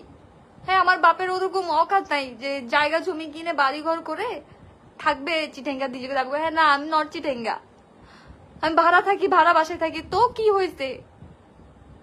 তুমিও তো ভাড়া বাসায় থাকো, তুমিও তো আমাকে ভাড়া বাসায় উঠাইছো। তুমি কোন জায়গার চিটাঙ্গা হইছো? তুমি যে একটা মানুষকে ছোট করতেছো, তুমি তোমার ফ্যামিলির কথা বলছো? তোমার ফ্যামিলি কিরকম? তুমি আমার পিছনে টাকা খরচ করছো বলতেছো যে আমি কত টাকা খরচ করছি তোমার পিছনে, ওইটা কি একটু মনে নাই?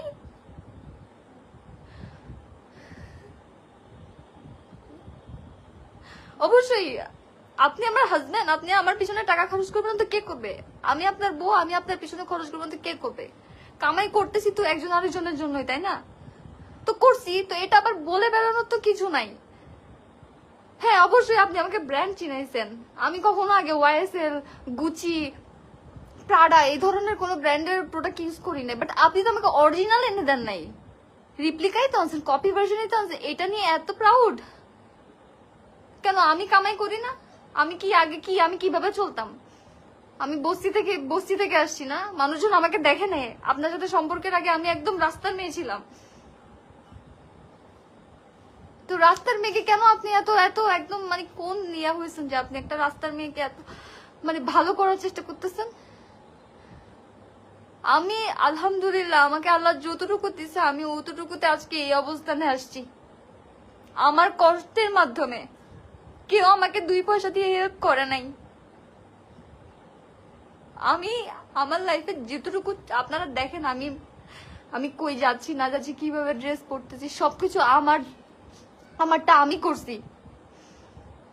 সবসময় আমার সাপোর্ট ছিল আমার মা, একমাত্র আমার মা ছাড়া কেউ আমাকে কোনো জায়গা থেকে আমাকে সাপোর্ট করে নাই।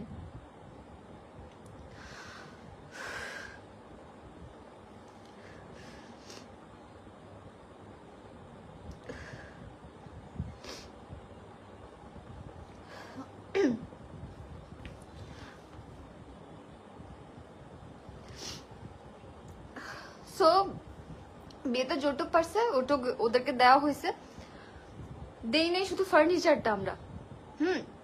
এখান থেকে সমস্যাটা মেনলি শুরু হয় যে তাদেরকে আমরা ফার্নিচার দেই নাই, আর তাদের ঘরে কিছু নাইও,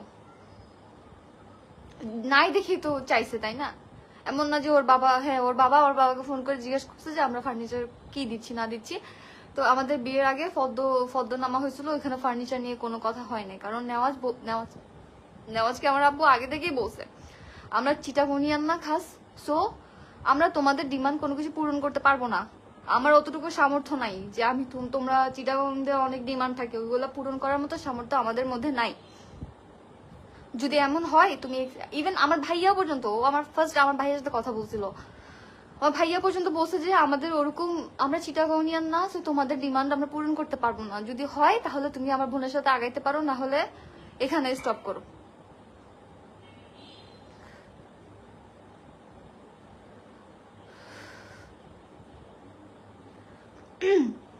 কিন্তু ও তখন বলছে যে না আমার আমার একটা সুতাও লাগবে না, কিন্তু এর বিয়ের পরে আসলে বোঝা যাচ্ছে যে ও সুতা বাদে ওর সবকিছুই লাগবে।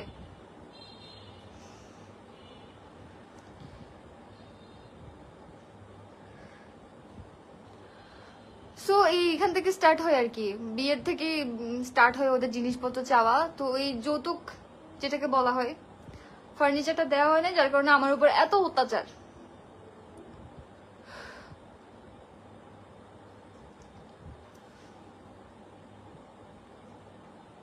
আমার অন্যায় এটাই ছিল যে আমি তাদেরকে মন ভরে স্যাটিসফাই করতে পারি নাই, এই যে ফার্নিচার দিয়ে ওদেরকে আমি স্যাটিসফাই করতে পারি নাই, করি নাই, দিই নাই। কারণ কি এমন না যে আমি ফার্নিচার নিতে পারবো না ওর ঘরে, ওটা আমার ঘর, আমি আমার ঘর সাজাবো। আপনারা দেখেন না আমি কত সুন্দর গুছাই গাছাই, আমার যখন যা লাগে আমি সবসময় আমার রুমটা সুন্দর করে রাখি। তো আমি ওইখানে থাকবো, আমি তো আর এটা এলোমেলো করে রাখবো না, যখন যা দরকার আমিই তো করবো আমার সংসারের জন্য, তাই না? আমি কামাই করতেছি কিসের জন্য? আমার সংসারের জন্যই তো করতেছি, আমার বাচ্চা হবে, আমার বাচ্চার জন্যই তো করতেছি। অবশ্যই আমি করতাম, যেহেতু ওরা সবসময় বলতো যে ওরা বাড়ি করবে নাকি, ওদের হচ্ছে যে 1 ঘন্টা জায়গা আছে, যেটা হচ্ছে ওর দাদার সাইড থেকে পাইছে, ওই 1 ঘন্টা জায়গাটুকুই আছে, ওইখানে বসে যে ওরা বাড়িঘর করবে। তো আমি ঠিক আছে বাড়িঘর হোক, তখন আমি ফার্নিচার নিয়ে যাব, সমস্যা নেই। এখন এখানে তো ভাড়া বাসায় এত কিছু নেওয়ার দরকার নেই, যখন নিজের ঘর হবে তখন হচ্ছে যে সুন্দর মতো সাজাবো নিজেরা। এমনকি এটাও কথা ছিল যে ঈদের পরে, এই রোজার ঈদের পরে নেওয়াজকে আমি বলছি ঢাকা যাবেন অথবা আমি সহ যাবো, হ্যাঁ আমার তো বাবু আছে, আমার তো যাওয়া সম্ভব না। এটাও বলছি যে ঢাকা যাবেন, আমি হচ্ছে কিছু অনলাইনে ফার্নিচারের পেজ দেখছি, ওইখান থেকে হচ্ছে যে আমি ফার্নিচার কিনবো, আপনি গিয়ে চুজ করে নিয়ে আসবেন। এগুলোও আমাদের কথা হয়েছে রোজার মধ্যে, যেহেতু এগুলো নিয়ে অনেক বেশি প্রেশার ক্রিয়েট করা হচ্ছিল। লাস্টে এসে কখন বলবো, এই যে রোজার আগে থেকে লিটারেলি ও দেশে 4 মাস ধরে আছে, তাই ওর হাতে টাকা পয়সা একদমই নাই। ও তো খালি হাতেই আসছে, ও তো আর এখানে কিছু করতেছে না। সো ওর হাতে টাকা পয়সা নাই। ও আমাকে বলছে কি শেষের দিকে কি, আরে হ্যাঁ আরেকটা কথা বলি, ফেব্রুয়ারিতে হচ্ছে যে আমাদের বাবু হয় 2 তারিখে, ফেব্রুয়ারি 2 তারিখে। তো এর আগ পর্যন্ত ওর সাথে আমার এটা নিয়েও একটা প্রবলেম হয় ডেলিভারির আগে, যে আমি হচ্ছে পারভিউতে ডাক্তার দেখাচ্ছিলাম। আপনারা আমাকে অনেকে এটা নিয়ে বাসও মারছেন যে আপনি সারা জীবন পারভিউতে ডাক্তার দেখাই, আপনি গেছেন এমন একটা মেডিকেলে যেখানে কেউ যায়ও না। আমি তো যাইনি, আমাকে তো নিয়ে যাওয়া হয়েছে ওইখানে, এটা তো আমার দোষ না। এমনকি আমাকে মিথ্যা কথা বলে নিয়ে যাওয়া হয়েছিল ওইখানে। সো ওইখানে একটা অনেক সিন ক্রিয়েট হয় যেদিন আমার পেইন উঠে বা আমার ব্লিডিং স্টার্ট হয়, পানি ব্রেক হওয়া স্টার্ট হয়। 2 দিন ধরে আমি অনেক কষ্ট পাই, অনেক অনেক কষ্ট করছি আমি। আমার অনেক পেইন ছিল, 2 দিন ধরে ট্রাই করছি, হয় নাই। লাস্টের 3য় দিন রাতে আমার হচ্ছে যে টোটালি পানি ব্রেক হয়ে যায়, পেইন উঠে। সারা রাত আমি কষ্ট করার পরে আমার বাবু হচ্ছে আমার জ্বরের মুখে ওর মাথাটা আটকায় যায়, যার কারণে হচ্ছে ডাক্তার বলছে ইমার্জেন্সি সিজার করা লাগবে। তো হ্যাঁ ঠিক আছে, আমাকে ওটিতে নিয়ে যাওয়া হয়। বাচ্চা হওয়ার সময়, ওই সময়ও ও অন্যান্য মেয়েদের সাথে সম্পর্ক করতেছিল, ফ্লার্ট করতেছিল। আর ও আচ্ছা আরেকটা জিনিস, মেইন কথা যেটা বলি নাই, ও এইসব কিছু ফেসবুক, ইনস্টাগ্রাম, হোয়াটসঅ্যাপ এইসব জায়গায় করে না। আবার ও হচ্ছে স্ন্যাপচ্যাটের মধ্যে এসব করে। স্ন্যাপচ্যাটে কত মেয়ের সাথে কত কিছু করছে, যেহেতু ওখানে প্রমাণ থাকে না। স্ন্যাপচ্যাটের মধ্যে একটা মেয়ের সাথে সম্পর্কে চলে গেছে, ওটা ঢাকার মেয়ে, ঢাকায় থাকে, ওই মেয়ের সাথে দেখাও করার কথা। সামহাও মেয়েটা যখন ওকে নিয়ে একটু সিরিয়াস হয়, ওকে নিয়ে একটু ঘাটাঘাটি স্টার্ট করে, জানতে পারে যে ওর একটা ওয়াইফ আছে, সেটা আমি। তখন নেওয়াজের ইনস্টাগ্রাম বায়োর মধ্যে আমার নামটা মেনশন করা ছিল। সো ও হচ্ছে যে সার্চ করে নেওয়াজের আইডি পাই, দেন হচ্ছে ও নেওয়াজ হচ্ছে আবার ওকে ব্লক মেরে রাখে। আমাকে যেটুকু ও এক্সপ্লেন করছে, নেওয়াজ ওকে ব্লক মেরে রাখে, যার কারণে ও নেওয়াজের অ্যাকাউন্ট পাচ্ছিল না। তো ওর ফ্রেন্ডের অ্যাকাউন্ট থেকে নেওয়াজকে পাই, ওখানে বায়োতে আমার নাম মেনশন ছিল, আমাকে পাই। দেন আমার আইডিতে ঢুকে আমার হাইলাইটস চেক করে, দেন দেখে যে আমি একটা বেবি বাম্পের একটা পিকচার আছে আমাদের নেওয়াজের সাথে আমার, ওই পিকচারটা দেখে। তখন ও বুঝতে পারে যে ছেলেটা ম্যারিড, ছেলেটার বেবি হবে, অলরেডি তখন বেবি হয়েও গেছে। তারপরে জানতে পারে বেবিও হয়ে গেছে। মেয়েটা ওরে কোয়েশ্চেন করে যে আপনি তো মিথ্যা কথা বলছেন, তুমি তো আমার মিথ্যা কথা বলছো, তুমি তো ম্যারিড, এটা কে? আমার সাথে পিকচার দিয়ে জিজ্ঞাসা করে এটা কে? ও বলে যে আমরা তো সেপারেটেড। মানে এই পর্যন্ত যতগুলো মেয়ে ওকে ধরছে সবাইকে বলছে কি যে ওর সাথে আমার নাকি ডিভোর্স হয়ে গেছে, ওর সাথে ও আমার সাথে সুখেই নাই। মেন কথা আমার সাথে সুখে নাই, আমার সাথে ওর সমস্যা, আমি খারাপ, আমি এই আমি সেই, যার কারণে ওর সাথে আমার সেপারেশন হয়ে গেছে। কিছু কিছু মানুষকে বলতো সেপারেশন, কিছু কিছু মানুষকে বলতেছে ডিভোর্স হয়ে গেছে। তো ওই মেয়ে ওকে ওয়ার্নিং দেয় যে তুমি যা করছো, তুমি যদি আরেকবার আমাকে ডিস্টার্ব করো আমি কিন্তু তোমার ওয়াইফকে জানাই দিব। বাট ও লিটারালি তখনও কন্টিনিউসলি মেয়েটার সাথে চেষ্টামি করতেছিল। দেন হচ্ছে যে ওই মেয়েটা আমাকে ইনস্টাগ্রামে নক করে, আমি মেসেজ দেখি নাই মেয়েটার ফ্রেন্ড দেন আমাকে ইনস্টাগ্রামে নক করে, দেন আমি সামহাও মেসেজ রিকোয়েস্টে গিয়ে ওই মেয়েটার মেসেজ দেখি। তারপর আমি মেয়েটার সাথে কথা বলি, মেয়েটা আমাকে অনেকগুলো স্ক্রিনশট দেয়। দেন হচ্ছে ও তারপর যে মেয়েটার সাথে ও ওইগুলো করছে, ও আমরা মিলে হচ্ছে একটা গ্রুপ কলে কথা হয়। দেন আমাকে মেয়েটা সবকিছু বলে, নেওয়াজ ওর সাথে কি করতেছিল না করতেছিল সবকিছু। দেন তখন তো নেওয়াজের সাথে আমার সব ঠিকঠাক। তখন হচ্ছে কি ওই যে ডেলিভারির পর 15 দিন পরে হচ্ছে আমাকে আমাদের বাসায় আসা হয়, আমি এখানে আসি, আমার বাবুর নামটা ওদের বাসায় রাখা হয়েছিল। তো আমি যখন এখানে আসি, তারপর ওর জন্য তো আরো সুযোগ, ও তো আমার জন্য তো রাতে কারোর সাথে কথা বলতে পারতো না, বা আমি বাসে থাকলে তো কথা বলতে পারতো না। যার কারণে আমি যখন এখানে আসি, আমার বাসায় আসি, তখন হচ্ছে যে ওই সুযোগে ও ওই মেয়ের সাথে হচ্ছে রিলেশনশিপে চলে গেছে। ওই মেয়ে জানতো না যে ও ম্যারিড। যখন জানতে পারছে তখন মেয়ে ওকে ছেড়ে দিছে, ব্লক টক মেরে দিছে। দেন আমাকে সবকিছু জানাইছে। এরপর আমি নেওয়াজকে জিজ্ঞেস করছি, নেওয়াজকে আমাদের বাসায় আমি ডাকাইছি, আসেন আপনার সাথে আমার কথা আছে। আসলো সুন্দর মতো, তাকে আমি জিজ্ঞাসাবাদ করছি। সে বলতেছে কি হ্যাঁ করছি তো আমাকে এই আনসার দিচ্ছে। আমি বলছি যে আপনি আমার সাথে আছেন, আমাদের একটা বাচ্চা হয়েছে, আপনি এখনো ছাড়লেন না এগুলো, আপনি এখন আবার নতুন একটা মেয়ের সাথে এগুলো করতেছেন। তখন সে আমাকে বলে হ্যাঁ করছি তো। মানে আমি আসলে বুঝতেছিলাম না যে আমি আর কি বলবো, কি করবো, আমার এখন কি বলা উচিত। জাস্ট এতটুকু ওর কাছে আমি হাতে পায়ে ধরে বলছি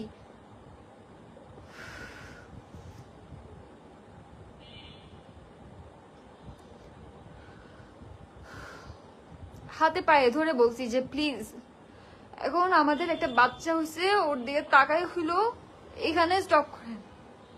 আমি সব কিছু ভুলে যাব, আগে কি করছেন না করছেন। এখন আমরা একা না, আমাদের একটা বাচ্চা আছে, ওর ভবিষ্যৎ আছে, আপনি প্লিজ এগুলার করিয়েন না। যা করছেন করছেন, আমি সব কিছু ভুলে যাব। ওকে আমি এমন করে বলছি আমার মধ্যে কি কমতি আছে আপনি জাস্ট আমাকে বলেন, আমার মধ্যে কি কমতি আছে, আমি দরকার হলে সেটা চেঞ্জ করে আপনার মন মতো হব। আল্লাহর কসম, আল্লাহ সাক্ষী আছে নেওয়াজ, আপনি, আমি জানি আপনি আমার লাইফটা দেখতেছেন, আমি আপনাকে এভাবেই কিন্তু বলছিলাম। আমি জাস্ট বলছি আমার মধ্যে কি জিনিসটা আপনার ভালো লাগে না বলেন, আমি ওইটা পরিবর্তন করব। কি আমি শুকনো, আমাকে ভালো লাগতেছে, আমার কোনো ফিগারে প্রবলেম, আমি জিম করব, সমস্যা নাই, তাও আমাকে ছেড়ে যাইয়েন না, তাও এগুলো আর করিয়েন না। ওই দিন আমার বাসায় আমার ফ্রেন্ড হিমু, ও সহ নেওয়াজ আসছিল। হিমুর সামনে হিমু জিজ্ঞাসা করতেছিল তোমরা তোমাদের প্রবলেম গুলো সর্ট আউট করে ফেলো, এখন তোমাদের একটা বেবি আছে, ওর দিকে তাকা হলো, তুমি সর্ট আউট করে ফেলো। তখন মার্চ মাস চলতেছে, রোজার মধ্যে। তো ও আমি নামাজকে যখন বলছিলাম যে কি সমস্যা, আমার আমার কি জিনিসটা ভালো লাগে না, তো ওর কথা হচ্ছে আমি ওর সাথে অনেক বাজে ব্যবহার করি, ওকে নিয়ে রেসপেক্ট করি না, যেটা ওর অপছন্দ। এছাড়া ওর আর আমাকে নিয়ে কোনো কমপ্লেন নেই, কোনো কমপ্লেন নেই। ও বলতেছে আমার বউ একদম 1000% লয়াল, আমার সাথে সব দিক দিয়ে পারফেক্ট, জাস্ট ও আমার সাথে ঠিক মতো, তুমি আমার সাথে ঠিক মতো বিহেভ করো না, তুমি আমার সাথে বাজে বিহেভ করো, রাগারাগি করো, এটা আমার পছন্দ না। তা আমি বলতেছি আমি রাগারাগিটা কেন করি, কারণ আপনি 2 দিন পর পর এই মেয়ে, 2 দিন পর পর ওই মেয়ে, এইগুলা করে হচ্ছে যে বেড়াচ্ছেন। যখন এগুলো আমি জানতে পারি তখন আমি আপনার সাথে রাগারাগি করি, ঝামেলা হয় আমাদের মধ্যে, এটাই। সো আপনি এগুলো ছেড়ে দেন, আমিও হচ্ছে যে আর আপনার সাথে রাগারাগি করবো না। এখানে সবকিছু মানে ওই দিন আমাদের মধ্যে সবকিছু ইয়া হইলো যে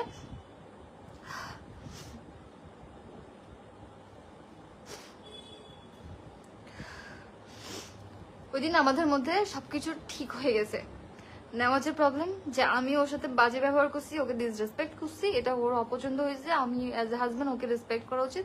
তো আমি বলছি হ্যাঁ অ্যাজ এ হাজবেন্ড আপনারও উচিত আপনার ওয়াইফ আসতে এই জিনিসটা মাথায় রাখা, আপনি এইসব সব বাজে হ্যাবিট বাদ দেন, আমিও আপনাকে রেসপেক্ট করবো, আমি সবকিছু ভুলে যাবো, এখানে আজকের পর থেকে আর এইসব নিয়ে কোনো কথা হবে না।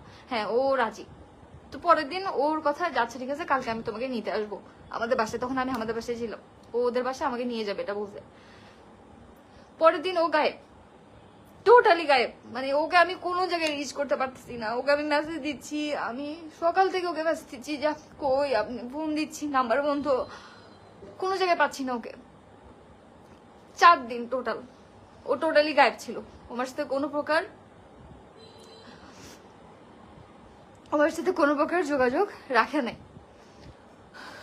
হয়তো ওই সময় ও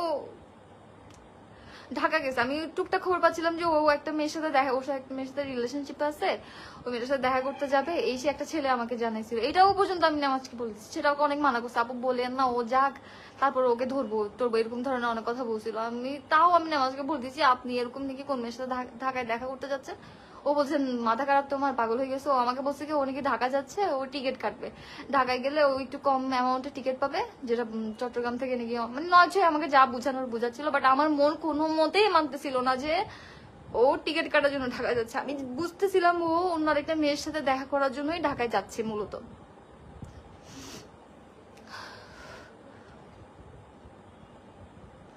তারপরে যেই যেই মানে আমি যত বলে না যে একটা আল্লাহ বউদেরকে একটা ক্ষমতা দিয়েছে যে হাজবেন্ড যদি কোনো রং কিছু করে ওটা আমাদের মধ্যে রিয়েলাইজ হয়ে যায়।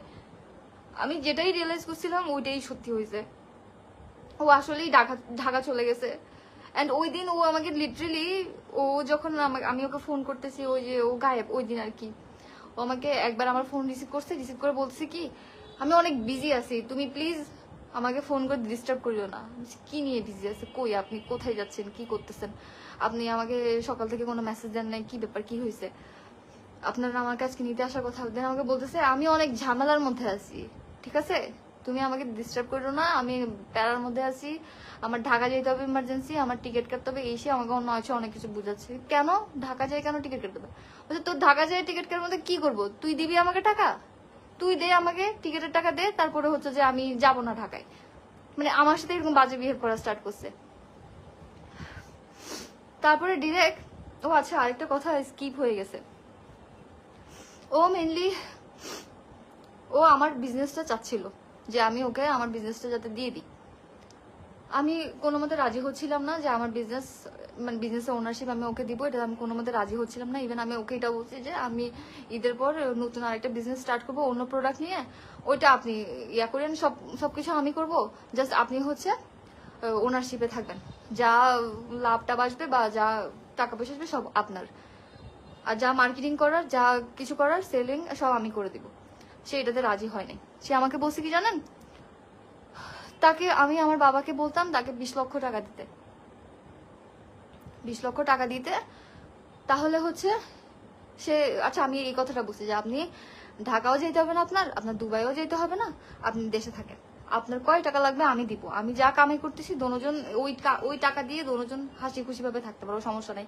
আমার এত টাকা পয়সাও লাগবে না, কিছু লাগবে না। আপনি দুবাই গিয়ে এমনিতেও এমন কোনো হামরি আমাকে দিয়ে ভরাই ফেলতেছেন এমন না, ঠিক আছে? দুবাই গিয়ে আপনারই অবস্থা খারাপ হয়েছে, আপনারই কষ্ট হচ্ছে অনেক, এমন হ্যাঁ এটা সত্যি অনেক কষ্ট করে কামাই করতো, এমন না যে ও হ্যাঁ ও একটু শো অফ বেশি করতো, ও ব্র্যান্ডের প্রোডাক্ট ইউজ করা পছন্দ করতো, সো ও যা কামাই করতো ও সবের পিছিয়ে ইনভেস্ট করে ফেলতো। মানে ওর মধ্যে ওই ম্যাচুরিটিটা নাই যে ও এখন একজনের হাজব্যান্ড বা এখন ও বাবা হচ্ছে, ওর মধ্যে ওই জিনিসটা ছিল না। সো সমস্যা না, আমি বলছি যে আপনি দুবাই যেতে হবে না, আমার অনেক ইনসিকিউর ফিল হচ্ছে আপনাকে নিয়ে, আপনি আজকে এই মেয়ে কালকে ওই মেয়ে, আমি পারবো না আপনাকে আমার চোখের সামনে থেকে আড়াল করতে, আপনি আমার সাথে থাকবেন, যা লাগে আমি দিব। আমাকে বলছে আমাকে প্রতি মাসে 50,000 টাকা করে দিতে হবে, দিবা?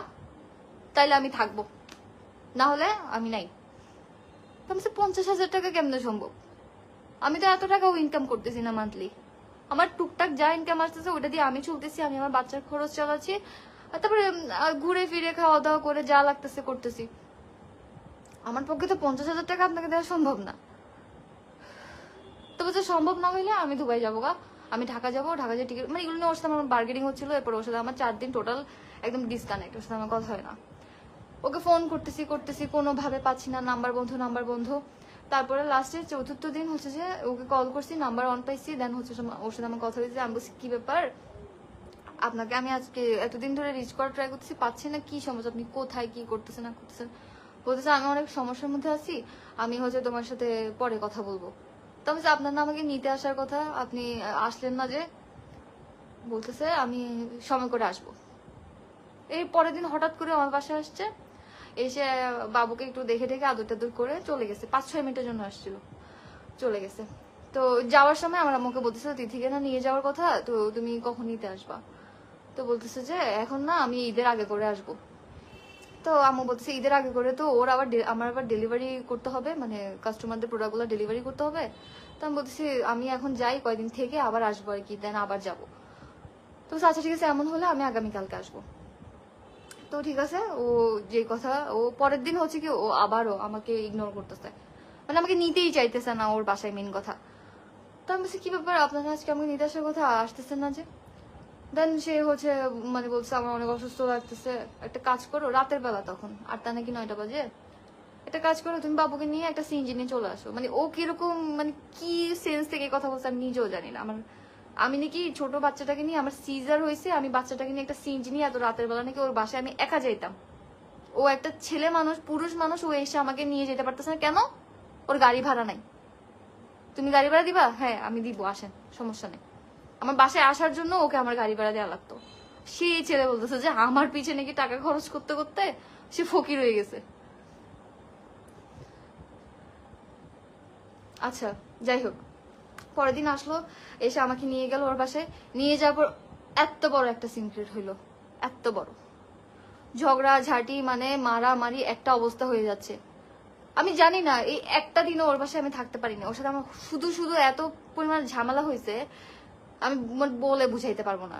শুধুমাত্র এটা আমি যতটুকু মানে অ্যানালাইজ করতে পারছি যে ও চাইতেছে না আমি ওই বাসায় থাকি, কারণ ওই বাসায় থাকার কারণে ও অন্যান্য মেয়েদের সাথে কানেক্টেড হইতে পারতেছে না, কথা বলতে পারতেছে না। আমি মেন প্রবলেমটা হয়ে গেছি গা, যে ও আবার আরেকটা প্রবলেম হচ্ছে যে আমার কারণেই হচ্ছে ওই যে ওইগুলো করতে পারতেছে না। তারপরে এরকম ওই সময় ও কিন্তু কন্টিনিউসলি একটা মেয়ের সাথে ওর সম্পর্ক আছে, আমি যখন ওদের বাসায় গেছি।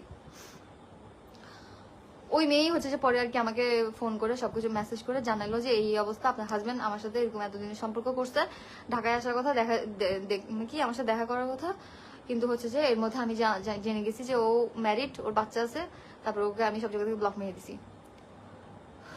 সো এগুলা হইতে হইতে ওই যে ওর টাকা পয়সা নিয়ে আমাকে অনেক বেশি প্রেশার ক্রিয়েট করা স্টার্ট করছে যে টাকা দিলেও আমার সাথে থাকবে, নাহলে আমার সাথে থাকবেই না, নাহলে ও এইসব মেয়েদেরকে নিয়ে এসব করে বেড়াবে, আমি কিছু বলতে পারবো না, ওর যা মন চাই ও করবে, আমি কিছু বলতে পারবো না, হয় আমি ওকে টাকা দিব, না হলে ও হচ্ছে যে ওর সবকিছু একসেপ্ট করে নিব, যে ও কোন মেয়ের সাথে কি করতেছে না করতে সবকিছু একসেপ্ট, কোন বউটা একসেপ্ট করে নিবে? আপনি করতে পারবেন? আপনার বউ এগুলা করতেছে, কে পারবে এই জিনিসটা একসেপ্ট করতে? তো যখন এই ধরনের প্রবলেম বেশি ক্রিয়েট হওয়া স্টার্ট হয়েছে, তো আমি আমার ফ্যামিলিতে বলছি যে আমি কিন্তু আর পারতেছি না, তোমরা কিছু একটা করো প্লিজ। দেন আমার আব্বু ওর আব্বুর সাথে কথা বলে যে ঈদের পরে যেহেতু মানে জামাইবুর মধ্যে একটা সমস্যা হলে কি হয়, ফ্যামিলিগতভাবে বসে এটা একটা সালিশ বিচারের মাধ্যমে সমাধান করা হয়। তো আমার আব্বু বলতেছে যেহেতু ওদের বেশি প্রবলেম শুরু হচ্ছে, আপনারা আসেন আমাদের পাশে, নেওয়া সহ আসুক, আমরা সবাই মিলে বসে দেখি যে কি সমস্যা, একটা সমাধান করি জিনিসটা। তো ওর আব্বু বলে হ্যাঁ ঠিক আছে, ঈদের পরে হবে। ঈদের পর আসলো ঈদের দিন হচ্ছে মানে এই যে ঈদ আসলো, আমার মেয়ের প্রথম ঈদ, আমার কথা আমি বাদই দিলাম, আমার মেয়ের জন্য একটা জামা কাপড় পর্যন্ত ওরা পাঠায় নাই আমাকে। ঈদে ওখানে নিয়ে যাওয়া তো দূরের কথা, যেহেতু অনেক বেশি প্রবলেম ক্রিয়েট হচ্ছে, তাই হচ্ছে যে মানে যেহেতু না হচ্ছে আমার তখন কন্ট্যাক্টই নেই, ওই রোজার টাইমে, ওই টাইমে ও আমাকে ব্লক মেরে দিচ্ছে সব জায়গায়। তখন যে ব্লক মারছে এখন পর্যন্ত আমি ওর ব্লকেই আছি। সো ঈদের দিন ও হচ্ছে আমার পাশে আসে, এর আগে সকালবেলা হচ্ছে আমি ওর বাবা মাকে ফোন করি, সালাম দিই, ঈদ মোবারক জানাই। দেন আমার আব্বু ওর বাবাকে ফোন করে হচ্ছে বলে যে আজকে বিকালবেলা তিথি ওর ভাইয়া, মানে আমার ভাইয়া ভাবি তো ঢাকা থেকে, ওরা আসছে, ওদেরকে নিয়ে বাবুকে নিয়ে আপনাদের বাসায় যাবে, আপনাদেরকে সালাম করে আসবে। তো নেওয়াজের বাবা বলতেছে কি যে না আমরা বাসায় থাকবো না, মানে ওর ইনডিরেক্টলি বুঝাইতে চাইলো যে আমরা যাতে না যাই ওদের বাসায়। আচ্ছা ঠিক আছে। তারপরে ঈদের পরে সালিশ বিচার নিয়ে বসার কথা। ঈদের কয়েকদিন পরে হচ্ছে যে আমার আব্বু ওর বাবাকে ফোন করছে যে ওদের সমস্যাটা সমাধান করা যাক, এখন তো ঈদটাও চলে গেছে, কি বলেন? উনি বলতেছে আমি এসবের মধ্যে নাই, ডিরেক্ট বলতেছে আমি এসবের মধ্যে নাই, ওদের যা ইচ্ছা ওরা তা করুক, আমি এসবের মধ্যে নাই, মানে ওর বাবা এসবের মধ্যে ইনভলভ হইতে চাইতেছে না। আচ্ছা ঠিক আছে।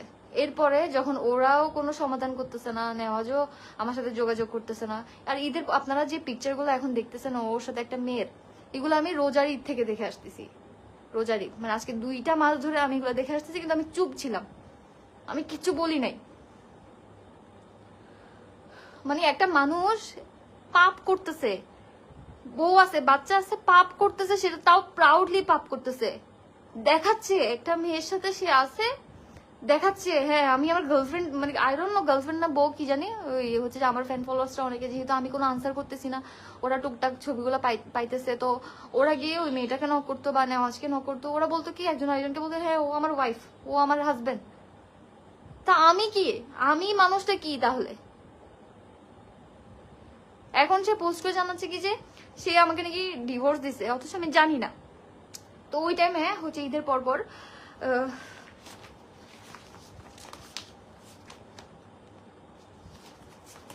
এপ্রিল মাস ছিল, তখন আমার বিয়ের 1টা বছরও হয়নি।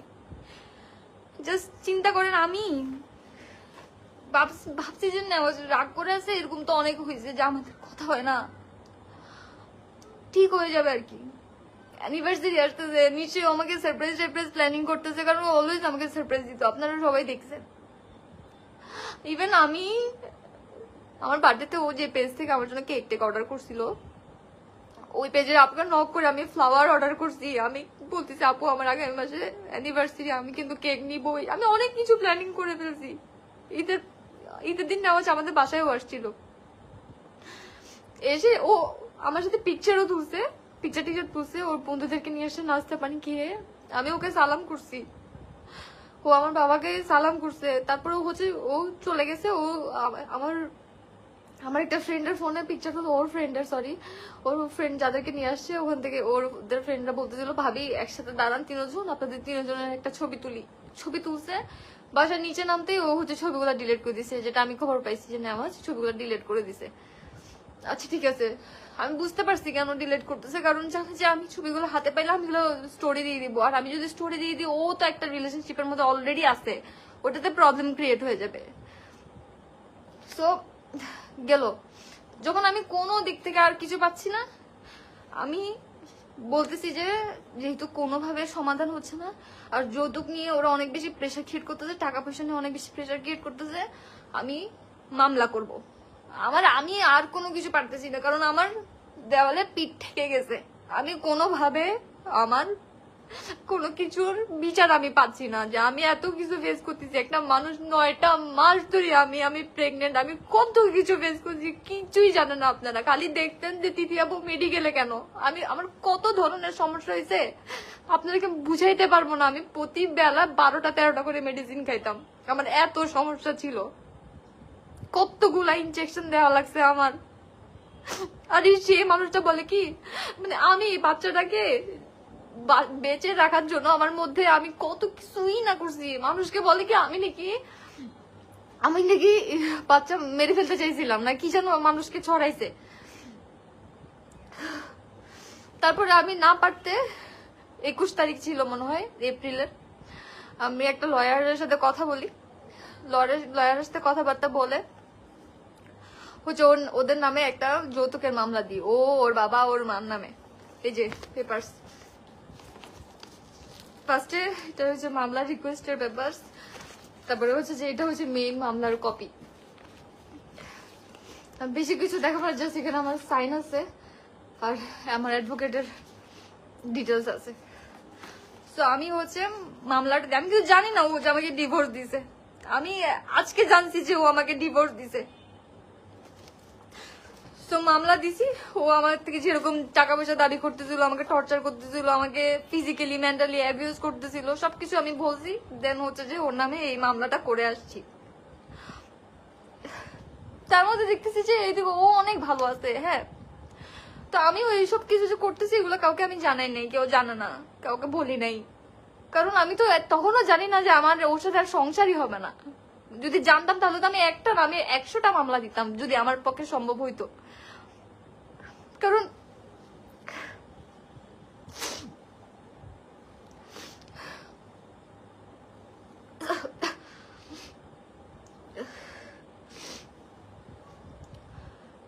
তারপরে হচ্ছে আমাকে বিভিন্ন অ্যাকাউন্ট থেকে ওই যে ওর যে গার্লফ্রেন্ড নাকি ওয়াইফ আমি জানি না, সো কল্ড, যার সাথে ও আছে সেই মেয়েটার ব্যাপারে অনেক কিছু জানতেছিলাম আমি। নাম হচ্ছে সুহি ইকবাল। হ্যাঁ, সো নেওয়াজ আহমেদের সাথে ম্যাচ করে সুহি আহমেদ নাকি কি করছে, তারপরে আগে 3টা বিয়ে করছে, তারপরে হচ্ছে যে আরো অনেক কিছু। মেয়েটার অ্যাড্রেস পর্যন্ত, বাপের নাম পর্যন্ত আমার কাছে আছে, সবকিছু আছে। তো আমার কথা হইতেছে, হ্যাঁ তুমি মুভ অন করতেই পারো, তোমার আমাকে ভালো লাগতেছে না, তুমি আমাকে ছাড়তেই পারো, তাহলে তুমি বাচ্চাটা কেন নিলা? আমি তো চাই নাই বাচ্চা নিতে, ও আমাকে অনেক ফোর্স করছে যে না একটা বেবি হোক। আমি বলছি মাত্র বিয়ে করছি, আমরা লং ডিস্টেন্সের মধ্যে আছি, আমরা একজনকে আরেকজন সময় দিলামই বা কোথায়? আমাকে একটু সংসারটা বুঝতে দেন, আমি আগে সংসারটা একটু বুঝি, তারপরে আমরা ফিউচারে বাচ্চার কথা চিন্তা করবো। বাট না, ওরা আম্মু চাচ্ছিল যাতে আমার হয়ে যায়, আমি যাতে কোনো মেডিসিন না খাই, না হওয়ার জন্য অনেক প্রেশার ক্রিয়েট করছে। দেন হয়েছে, তোমাদের ইচ্ছা মতো হয়েছে। তারপরে আরেকটা মেইন কথা আমি বলতেই ভুলে গেছি, যে আমার যে মেয়ে হয়েছে এটা ওরা কেউ মানে ওর মা, আমার শাশুড়ি মা, আমার মাও বলতে ইচ্ছা করতেছে না এমন মানুষকে।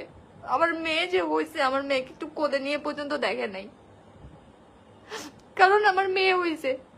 ওরা এক্সপেক্ট করতেছিল আমার ছেলে হবে, পুরো প্রেগনেন্সিতে অনেক ট্রাই করছে জানার যে আমার কি হবে, কারণ এখন তো আলট্রাতে বলে না যে ছেলে নাকি মেয়ে। আমি মেয়ে কেন জন্ম দিছি, আমার এটাই সবচেয়ে বড় গুনাহ হয়ে গেছে ওদের কাছে। আমি খারাপ হয়ে গেছি এরপর থেকে, মানে ওর বাবা মা আমাকে রাখবেই না, মানে আমি কেন মেয়ে জন্ম দিছি, আমার ভুল হয়ে গেছে।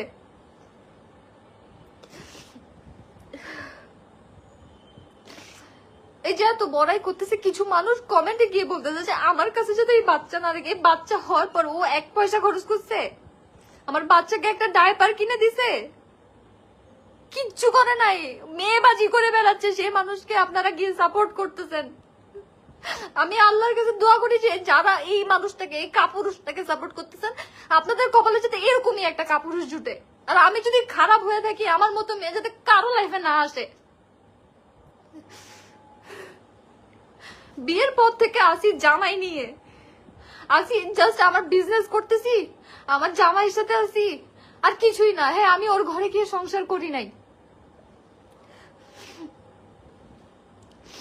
ওর ঘরে গিয়ে আমি তেমন একটা টিকে থাকতে পারি রে। আমি জানি না কেন, আমি মানুষকে ছোট করবো না, কিন্তু ওখানে পরিবেশ আমার ভালো লাগতো না, আমি কিছু খাইতে পারতাম না। ওরা আম্মু রান্না বান্না আমার পছন্দ ছিল না, আমি খাইতে পারতাম না। আর আমারও এরকম সিচুয়েশন ছিল না যে আমি রান্না করে খাবো।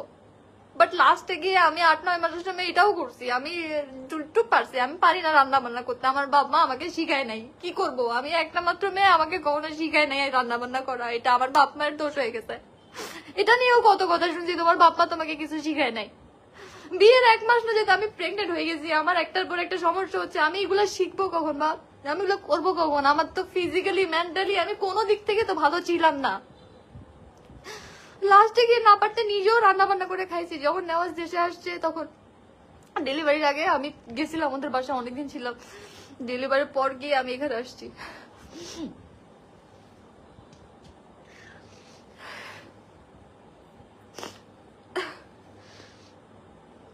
আপনাদের কোনো আইডিয়াই নাই এই মানুষ যে এত ভালো সাজতেছে, এত সুন্দর সুন্দর কথা বলতেছে, আপনাদের কোনো আইডিয়া নাই যে এই মানুষটা কিরকম। চিটাঙের ওকে চিনে না এমন কোনো মেয়েই নাই, খালি এই বলটাই চিনে নাই। খালি ভালোবাসাটুকু দেখছি, কখনো মানুষজন যে এসে বলতো ওইটাও বিশ্বাস করতাম না। মানুষজনের কথা কখনো বিশ্বাস করি নাই, মানে এত অন্ধ হয়ে গেছিলাম। এত ভালোবাসা আমি আমার জীবনেও পাই নাই। এত ভালোবাসতে নেওয়াজ আমাকে, আমি সত্যি বলতেছি, আমি নেওয়াজকে পেয়ে এত খুশি ছিলাম যে আমি এত ভালোবাসা কখনোই কারো কাছ থেকে পাই নাই। আমার সম্পর্ক এর আগেও অন্য মানুষের সাথে ছিল, আমাকে কেউ এরকম ভালোবাসে নাই। এখন আমাকে যে ওর ব্যাপারে খারাপ কিছু বলতো আমি বিশ্বাস করতাম না, কিন্তু 1 দিন 2 দিন 3 দিন আর কত, যখন মানুষ প্রমাণ সহকারে আমাকে দিত তখন আমি বিশ্বাস করা শুরু করছি। কি হবে বলেন, মানুষের সামনে এরকম ভালোবাসে কি হবে? উপরে যে আল্লাহ একজন আছে না, ওইটা কি ভুলে গেছেন? ভুলে গেছেন যে আল্লাহ সব দেখছে, সব জানে। একদিন যখন আল্লাহ ধরবে তখন কি করবেন? আপনার আমাকে ভালো না লাগতেই পারে, আপনি আমাকে সুন্দর মতো আমাকে বলে যে তিথি তোমাকে আমার আর ভালো লাগতেছে না, আমরা সেপারেট হয়ে যাই, বলতে পারতেন তো না? কেন এত অভিনয় করলেন? আমাকে না জানাই অন্য আরেকজনের সাথে কমিটমেন্টে গিয়ে অন্য আরেকজনকে বিয়ে করে ফেলতেছেন, আমাকে ছেড়ে দিচ্ছেন। মানে আচ্ছা আমি খারাপ, আমার মেয়েটা কি দোষ করছে? এটা তো আপনারই সন্তান, আপনাদের বংশের। আমার মেয়ের তো একটা খোঁজ খবর পর্যন্ত আপনারা কেউ নেন না, যে মেয়েটা কি বেঁচে আছে নাকি সুস্থ আছে নাকি, কিচ্ছুই তো খোঁজ খবর নেন না আপনারা। যদি নিতে এমন যদি হইতো আমি খারাপ দেখে আমার সাথে আপনি নাই, আপনি থাকবেন না। আমার বাচ্চাটা ও তো একটা ফেরেশতা, ওর কি দোষ ছিল? ওর একটা খোঁজ খবর নেন আপনারা। যদি নিয়ে থাকেন আমাকে প্লিজ এখন দেখান। মানুষকে তো বলেন খুব যে হ্যাঁ আমি আমার বাচ্চাকে নিয়ে আসবো, আমার বাচ্চার সবকিছু আমি করি। কিভাবে করেন, কোন দিক থেকে করতেছেন? জাস্ট একটা কিছু দেখান যে হ্যাঁ আমি আমার বাচ্চার জন্য এটা করতেছি বা ওইটা করতেছি।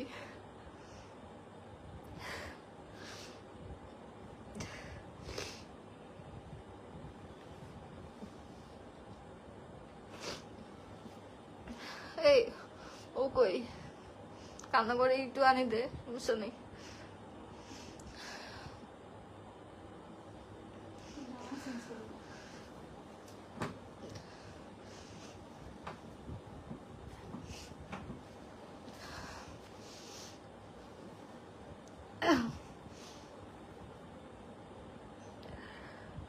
আমি এখানে কারো কাছে বিচার চাইতে আসিনি। হয়তো বিচার কোর্টে হবে, না হয় আল্লাহ করবে।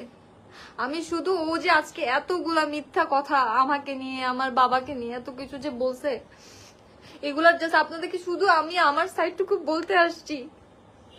বাকিটা নেওয়াজ কিরকম এটা পুরো চিটাঙের মানুষ জানে, পুরো চিটাঙের মানুষ। জাস্ট আপনারা একটু খোঁজ খবর নেন, প্রয়োজন হলে আমি আপনাদেরকে অ্যাড্রেস দিব, খোঁজ নিবেন। জাস্ট যারা চিনেন না জানেন না তারা একটু খোঁজ নিবেন যে ছেলেটা কেমন, একটু দেখি, আর কিছু লাগবে না।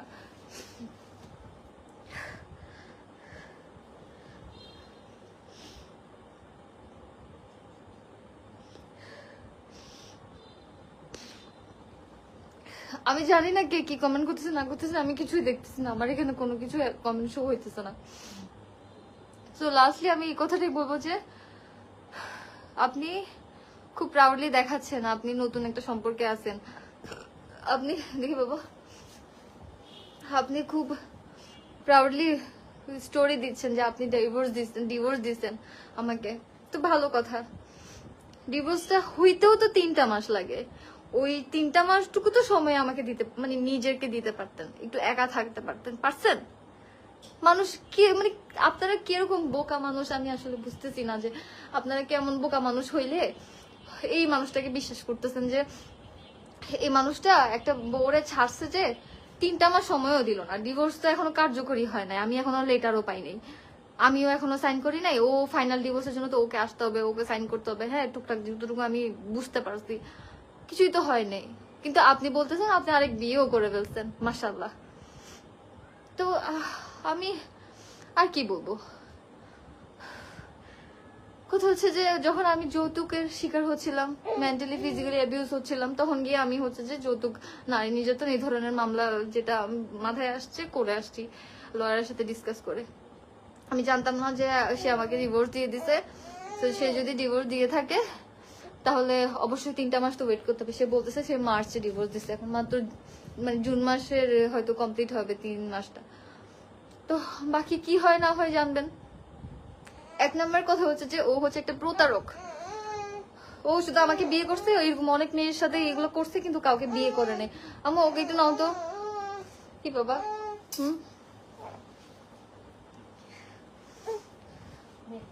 খিদা লাগছে মনে হয়, অনেকক্ষণ হয়েছে যে ঘুমাতে করছে এখন। এই যে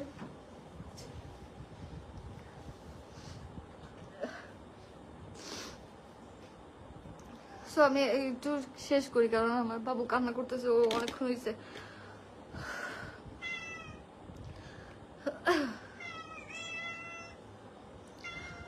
নেওয়াজ কিরকম সেটা আসলে সবাই জানে, একমাত্র আমি জানতাম না, বা আমি জেনেও আমাকে অনেক মানুষ অ্যালার্ট করছে, আমি কখনো কারো কথা শুনি নাই। আমি অন্ধ হয়ে গেছিলাম। আমি মনে করছি মানুষ বদলায়, সবাই আমাকে বলতো বিয়ে হয়ে গেলে ঠিক হয়ে যাবে, বাচ্চা হয়ে গেলে ঠিক হয়ে যাবে, এই আর কি আজকে পরিণতি। মানুষের কথা কখনোই শুনবেন না। একটা জিনিস আমি আজকে আপনাদেরকে অ্যাডভাইস দিব, যে আপনাকে চিট করছে একবার, সে আপনাকে 1000 টাইমস চিট করবে, 1000 টাইমস। আপনি এই যে মানুষকে কখনো আপনারা কেউই ট্রাস্ট করবেন না, কখনোই না। এই মানুষটা কখনো শুধরায় না, আমি নিজের চোখে দেখলাম, আমার জীবনের এক্সপিরিয়েন্স। যতই সুযোগ দেন, যত সুযোগ দিবেন, তত একদম ধ্বংস হয়ে যাবেন।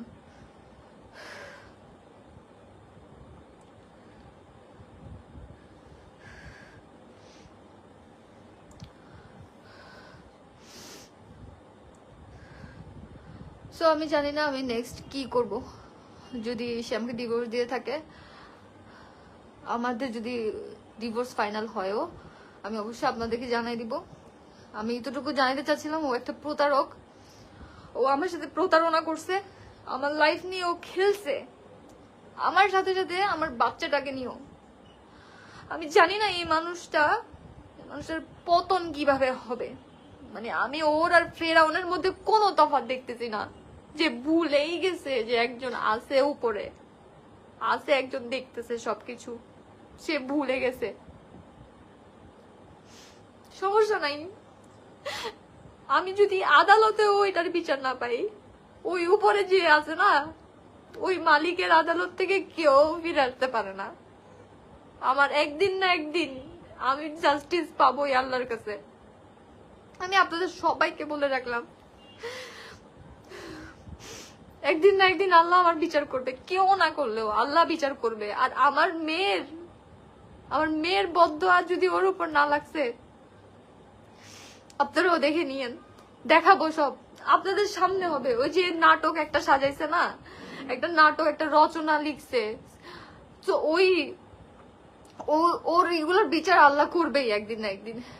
যে মিথ্যা অপবাদ আমাকে দিছে, আমার বাপকে যা তা বলছে, আমার মানে আসলে সে নিজের তো ক্যারেক্টার ঠিক নেই, সে আরেকটা পার্সনকে নিয়ে কিভাবে ভালো কথা বলবে। হ্যাঁ, আমার আগে পাস্ট ছিল, রিলেশন ছিল, সবাই জানে, রাব্বি নামের একটা ছেলে।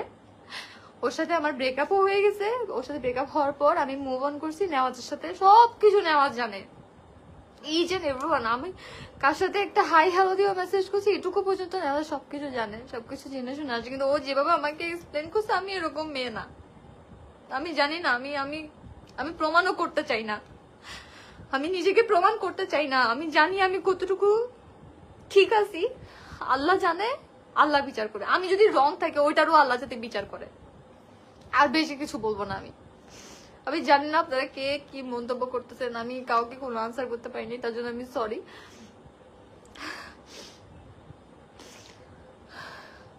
ও এই পর্যন্ত অনেক মেয়ের লাইফ নিয়ে খেলছে। ও মেইনলি স্ন্যাপচ্যাটের মধ্যে এসব কিছু করে।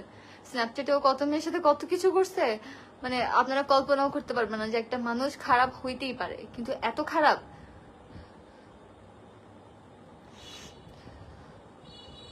ও একমাত্র আমাকে কেন বিয়ে করছে আমি জানি না। আমাকে বিয়ে করে আমার মধ্যে একটা দাগ লাগাই দিছে বিয়ের। আমি মা হয়েছি আলহামদুলিল্লাহ, আমাকে আল্লাহ একটা কন্যা সন্তান দিছে। আল্লাহ যে মেয়ের উপর খুশি হয় ওই ঘরের রহমত দেয় যে কন্যা সন্তান হিসেবে। আমি অনেক আলহামদুলিল্লাহ, আমি অনেক ভালো আছি আমার মেয়েকে নিয়ে। অনেক, আমি আমার মেয়েটার চেহারা দেখলে আমি আমার সব দুঃখ ভুলে যাই।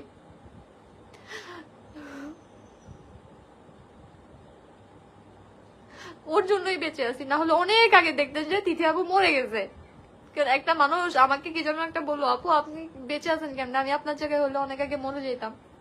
আমি বললে আমার বাচ্চাকে কে দেখবে? বাচ্চাটা তো আমার ভরসাই আসছে দুনিয়ায়। কত ফাইট করে আমি ওকে আনছি, একমাত্র আমি জানি আর আমার আল্লাহ জানে।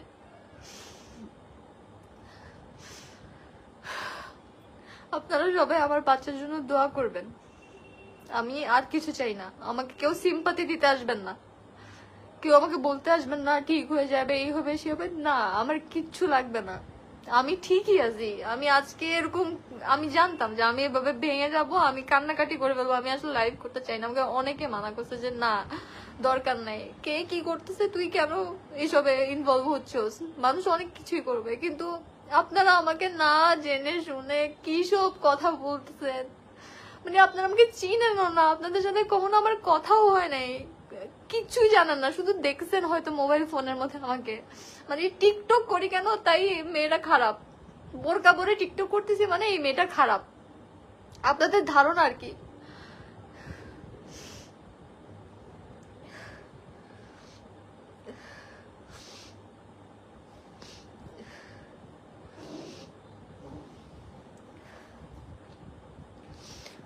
বিশ্বাস করবেন আমি এই জন্য আমার দুঃখ লাগতেছে যে ও এই জিনিসটা আমার সাথে না করলেও পারতো। ও আমার সাথে বসে যেদিন আমরা কথা বলতেছিলাম, আমরা সবকিছু সমাধান করতেছিলাম দুইজন মিলে, ওই দিন ও আমাকে বলতে পারতো আমার আমার সম্ভব না এই সম্পর্কটা কন্টিনিউ করা, চলো আমরা শেষ করে ফেলি। হয়তো ওই দিন আমি ওকে এই সুযোগটুকু দিয়ে দিতাম, কিন্তু ও কিছুই আমাকে, ও আমাকে ভরসা দিয়েছে যে সব ঠিক হয়ে যাবে, আমি ঠিক হয়ে যাব, আমাদের সবকিছু সুন্দর হবে, ঠিক হয়ে যাবে। কিন্তু কিছুই ঠিক হয় নাই। ও আমার পিঠ পিছিয়ে অন্য একটা মেয়ের সাথে সম্পর্কে জড়াই। আমি জানি না ওই মেয়েকেও কিভাবে ইমপ্রেস করছে বা কিভাবে, ওই মেয়েটাও কেমন মেয়ে, যে কেমন মেয়ে বা হবে, 2-3টা বিয়ে করে আসছে আগে, ওর জন্য তো কিছুই না এগুলা। একটা মেয়ের সংসার ভেঙে দিছে, মাত্র একটা বাচ্চা হয়েছে। ও চাইলেই কিন্তু মেয়েটা, অনেক মেয়ের সাথে তো ও সম্পর্কে জড়াতে চাইছে, কি ও যখন আমার কথা জানতো কেউ কখনো ওকে একসেপ্ট করে নেয় নাই, কিন্তু এই মেয়েটা একসেপ্ট করে নিছে ওকে। ঠিক আছে, সবার বিচার সবাই পাবে, সবার বিচার সবাই পাবে। কেউ কাউকে ধোকা দিয়ে পার পাইতে পারবে না, কেউ কাউকে ধোকা দিয়ে পার পাবে না। কারণ উপরে যে আছে সে যখন বিচার করা শুরু করে তাকে কেউ থামাইতে পারবে না। সে অন্যায় করবে না, সে যেটা সত্যি, যেটা যার সাথে যেটা ক্ষতি হয়েছে, অন্যায় হয়েছে, সে সেটার বিচার অবশ্যই করবে। এই দুনিয়াতে পাবেন। আপনারা আপনাদের যা করছেন আমার সাথে, আমার বাচ্চার সাথে যা করছেন, আমার ফ্যামিলিকে অপবাদ দিচ্ছেন, আমাকে দিচ্ছেন, আমার বাচ্চার কোনো খোঁজ খবর নেন না, আমার মেয়ে বাচ্চা হয়েছে বলে, সবকিছুর বিচার পাবেন। শুধু আমি আল্লাহর উপর তাকায় আছি, কারণ আমার আর কেউ নাই আল্লাহ ছাড়া। আল্লাহ ছাড়া কেউ এটা সমাধান করতে পারবে না, কারণ একটা পুরুষের চরিত্র কেমন সেটা একমাত্র তার বউ জানে। আপনারা হয়তো উপর থেকে দেখে অনেক কিছু জাজ করে ফেলেন, সমস্যা নাই। আপনি যেহেতু আমার ব্যাপারে কিছু জানেন না, আমার সাথে আপনার কখনো কথা হয় নাই, কিছু জানেনই না, তো মানুষের নামে এই ধরনের কথা বলবেন না যেটা আপনি কিছুই জানান না। জেনে শুনে কথা বলবেন, প্রমাণ নিয়ে এসে কথা বলবেন। আর সে যে এরকম কথাবার্তাগুলো বলছে তার কাছে যদি কোনো প্রমাণ থাকে সে যাতে আমাকে দেখায় বা আপনাদেরকে দেখায়। আর আমারও যদি কোনো প্রকার প্রমাণ দেওয়া লাগে আমিও একদিন দরকার হলে আসবো সব ধরনের প্রমাণ নিয়ে, কারণ আমার কাছে একটাই ফোন আছে। আমি এই ফোন ছাড়া আমি যে কিছু দেখাবো ওইটারও সুযোগ নেই। আমি জাস্ট লাইভে কমেন্ট দেখতেছিলাম না দেখে আমি আম্মুর ফোন থেকে কয়েকটা কমেন্ট দেখছি, আমার এখানে কোনো কমেন্টই শো হইতেছে না। একটা জিনিস আমি আপনাদেরকে বলি, লাস্ট কথা, আমি কখনোই নেওয়াজকে ছাড়তে পারতাম না, কখনোই না। আমরা মেয়েরা পারি না, আমরা সংসারের কথা বাচ্চার কথা চিন্তা করে হলেও একটা এরকম পুরুষের সাথেও থেকে যাই। আমি কখনোই এই ডিসিশনটা নিতে পারতাম না যে আমি ওকে ছেড়ে দিব। আমি সবসময় বড় আল্লাহর কাছে চাইছি যে সব ঠিক হয়ে যাক, ওর কাছেও চাইছি ঠিক হয়ে যাক। এতবার একটা মানুষকে কে সুযোগ দেয় আমি জানি না। আমি কি গাধা নাকি কি আমি জানি না। আমি ওকে সুযোগ দিয়েছি, আমি ভাবছি ঠিক হয়ে যাবে, হয়নি কিছু ঠিক। আমি কখনোই ওকে ছাড়তে পারতাম না। ও যদি এখনো মানে আমাকে ডিভোর্স না দিয়ে যদি ও একটা মেয়ের সাথে বিয়ে করছে আমার কাছে তাও আসতো, তাও হয়তো আমি মেনে নিতাম, কিন্তু আমি ডিভোর্সটা আসলে মেনে নিতে পারতেছি না। একটা মানুষ এত খারাপ কিভাবে হয়? আপনি এত বড় একটা ডিসিশন নিয়ে নিলেন, আপনি আপনার মেয়ের কথাও একটু চিন্তা করলেন না। আল্লাহ এরকম বাবা কাউকে না দেখ, এরকম স্বামী কাউকে না দেখ। এরকম স্বামী থাকার চেয়ে সারা জীবন একা থাকা ভালো।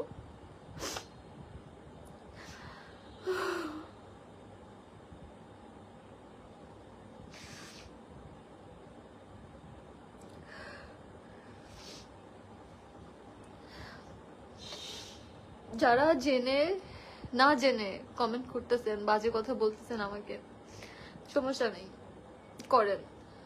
তবে এটাও মনে রাখবেন যে আজকে আমি একটা মানুষকে না জেনে শুনে একটা খারাপ কথা বলতেছি, কালকে কিন্তু এটা আমার উপরও আসবে। যখন আপনার উপর আসবে তখন কিন্তু আপনি কিছু করতে পারবেন না। তখন বুঝবেন যে মানুষের সামনে মানুষের পিঠ পিছে পিচিং করা, মানুষকে নিয়ে বাজে কথা বলার পরিণতি কি হয়।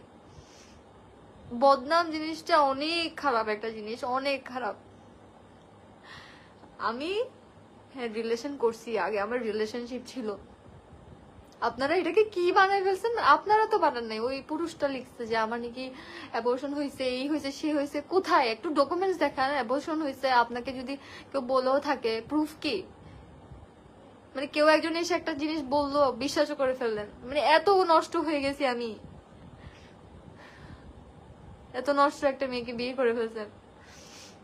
আমি আজকে লাইভ শেষ হলে যদি নেওয়াজ আমাকে আসলে ডিভোর্স দিয়ে থাকে, আমি আল্লাহর কাছে নামাজ পড়ে আজকে তাহাজ্জুদে শুকরিয়া আদায় করব যে এরকম একটা মানুষ আমার জীবন থেকে চলে গেছে, যাকে আমি পারতেছিলাম না ছাড়তে।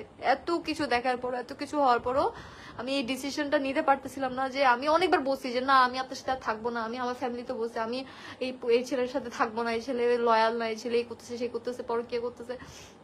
আমি বলছি আমি থাকবো না, কিন্তু আমি আসলেই পারি নাই ছাড়তে। আমি আসলেই পারি নাই, কিন্তু আপনি পারছেন। আলহামদুলিল্লাহ যে আপনি আমাকে ছেড়ে চলে গেছেন। এখন থেকে যারা আমাকে এসে এসে বলতেন না যে নেওয়াজ এটা আপনার সাথে করছে, ওইটা আপনার সাথে করছে, যারা বলতেন, তারা দয়া করে আমাকে আর এই ধরনের মেসেজ দিবেন না, আমাকে এই মানুষটার সম্পর্কে কিছু বলবেন না। আপনাদের সাথে যদি এই ছেলেটা কোনো ধরনের প্লেগিরি করে, তাহলে তার নতুন বউ আছে, তাকে গিয়ে বলবেন দয়া করে। আলহামদুলিল্লাহ আমি এই ডিপ্রেশন থেকে ছুটে আসছি। এইরকম একটা মানুষ, এরকম একটা ফ্যামিলি, লোভী ফ্যামিলি থেকে আমি ছুটে আসছি আলহামদুলিল্লাহ। আমি আল্লাহর কাছে অনেক অনেক শুকরিয়া আদায় করতেছি। আমি এত বড় ডিসিশনটা নিতে পারি নাই, বাট এটা আসলে হয়ে গেছে। আল্লাহ আমাকে বাঁচাই দিছে। 1 বছর হয় নাই আমার বিয়ের, 1 বছরের মধ্যে আল্লাহ আমাকে বাঁচাই দিছে। হয়তো ইন ফিউচার আরো অনেক জঘন্য কিছু হইতে পারতো, কতটুকু জিনিস থেকে তো বেঁচে গেছি, তাই না? কিছুদিন আগে আমাদের এলাকার একটা আপু 9 মাসের প্রেগনেন্ট ছিল। তাকে তার ফ্যামিলির মেম্বার্সরা ফাঁসি দিয়ে মেরে ফেলাইছে। মানে আমি জাস্ট চিন্তা করি যে হয়তো বা আমার ফিউচারও এরকম খারাপ হইতে পারতো। আল্লাহ আমাকে বাঁচাই পেয়েছে। আল্লাহর কাছে আমি অনেক শুকরিয়া আদায় করি।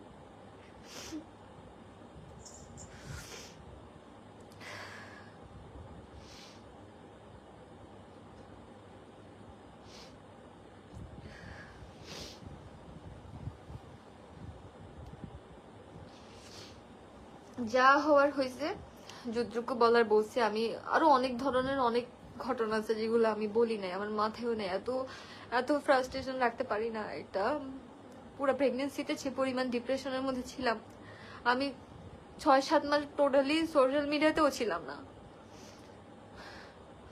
আমার শারীরিক মানসিক অবস্থা ভালো ছিল না। আস্তে আস্তে আমি আবার ট্রাই করছি আসার, সবার সাথে মিশার, কারণ আমি একা একা থাকতে থাকতে আমি আরো বেশি হয়ে যাচ্ছিলাম।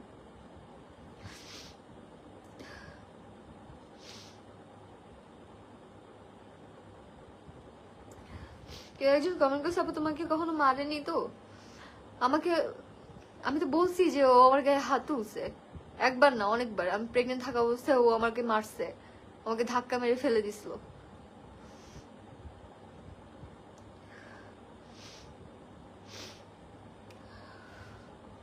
সমস্যা নাই, আল্লাহ যা করে ভালোর জন্য করে। হয়তো আমি ভুল করছি, এখন আমি বুঝতেছি, সমস্যা নাই। রিজিকের মালিক হচ্ছে আল্লাহ। আল্লাহ থাকতে কোনো টেনশন নেই। এমনিতেও তো আমার অন্য কেউ আমাকে চালাচ্ছে না, আল্লাহ আমাকে যুটুক দিছে, আমি ওটুকে চলতেছি, আলহামদুলিল্লাহ অনেক ভালো আছি। ওইভাবে আমার মেয়েও চলবে। আমার মেয়েকে আমি একদম রাজকন্যা হিসেবে বড় করব, আপনারা দেখবেন। আমার সবটুকু দিয়ে আমি আমার মেয়েকে বড় করব। কোনো বাপ লাগবে না, ওর কেউ লাগবে না, আমি ওর সব। এত কষ্ট করে পৃথিবীতে আনছি, সব করবো ওর জন্য। বাপরা পারে সন্তানকে অস্বীকার করতে, সন্তানকে ছেড়ে যেতে, কিন্তু কখনো কোনো মা পারে না।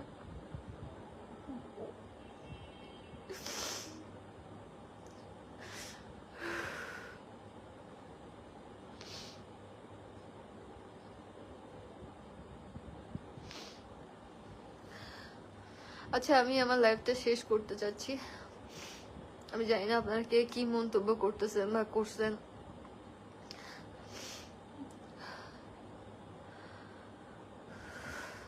আর আর হচ্ছে, আপনাদের যদি কোনো প্রকার প্রমাণ লাগে আমাকে জানাবেন, হয়তো আমি নেক্সট কোনো পোস্টের মধ্যে পোস্ট করে জানাই দিব। আর হচ্ছে, আসলে আমি আর এসবে ইনভলভ হইতেই চাচ্ছি না। আমার যতটুকু বলার আমি বলছি, বাকিটা আইনগত যতটুকু ব্যবস্থা নেওয়া যায় নিব। যদি জাস্টিস পাই তো পাইলাম, আর যদি জাস্টিস নাও পাই কোনো সমস্যা নেই।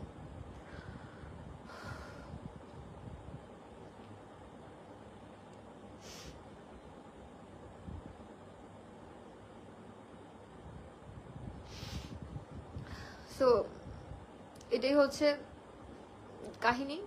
আমি জানি না আমি কতটুকু আপনাদেরকে বুঝাই বলতে পারছি, কারণ আমি কন্ট্রোলই করতে পারছি না আমার ইমোশন। আমি জানতাম, সবাই জানতো, আমার ক্লোজেস্ট পার্সন যারা সবাই জানতো যে তুই কন্ট্রোল করতে পারবি না, লাইফ টিপ করিস না, বাদ দে, সবকিছু ফেলে রাখ। কিন্তু আমি চুপ থাকতে থাকতে আমার ভিতরে কথা জমতে জমতে আমি আরো মরে যাচ্ছিলাম। এতদিন আপনারা আমাকে দেখছেন আমি অনেক ভালো আছি, অনেক জোশ আছি, যেভাবে নিজেকে ভালো রাখা যায় রাখছি। এতদিন এই মানুষটা কিছু করতে আসে নাই।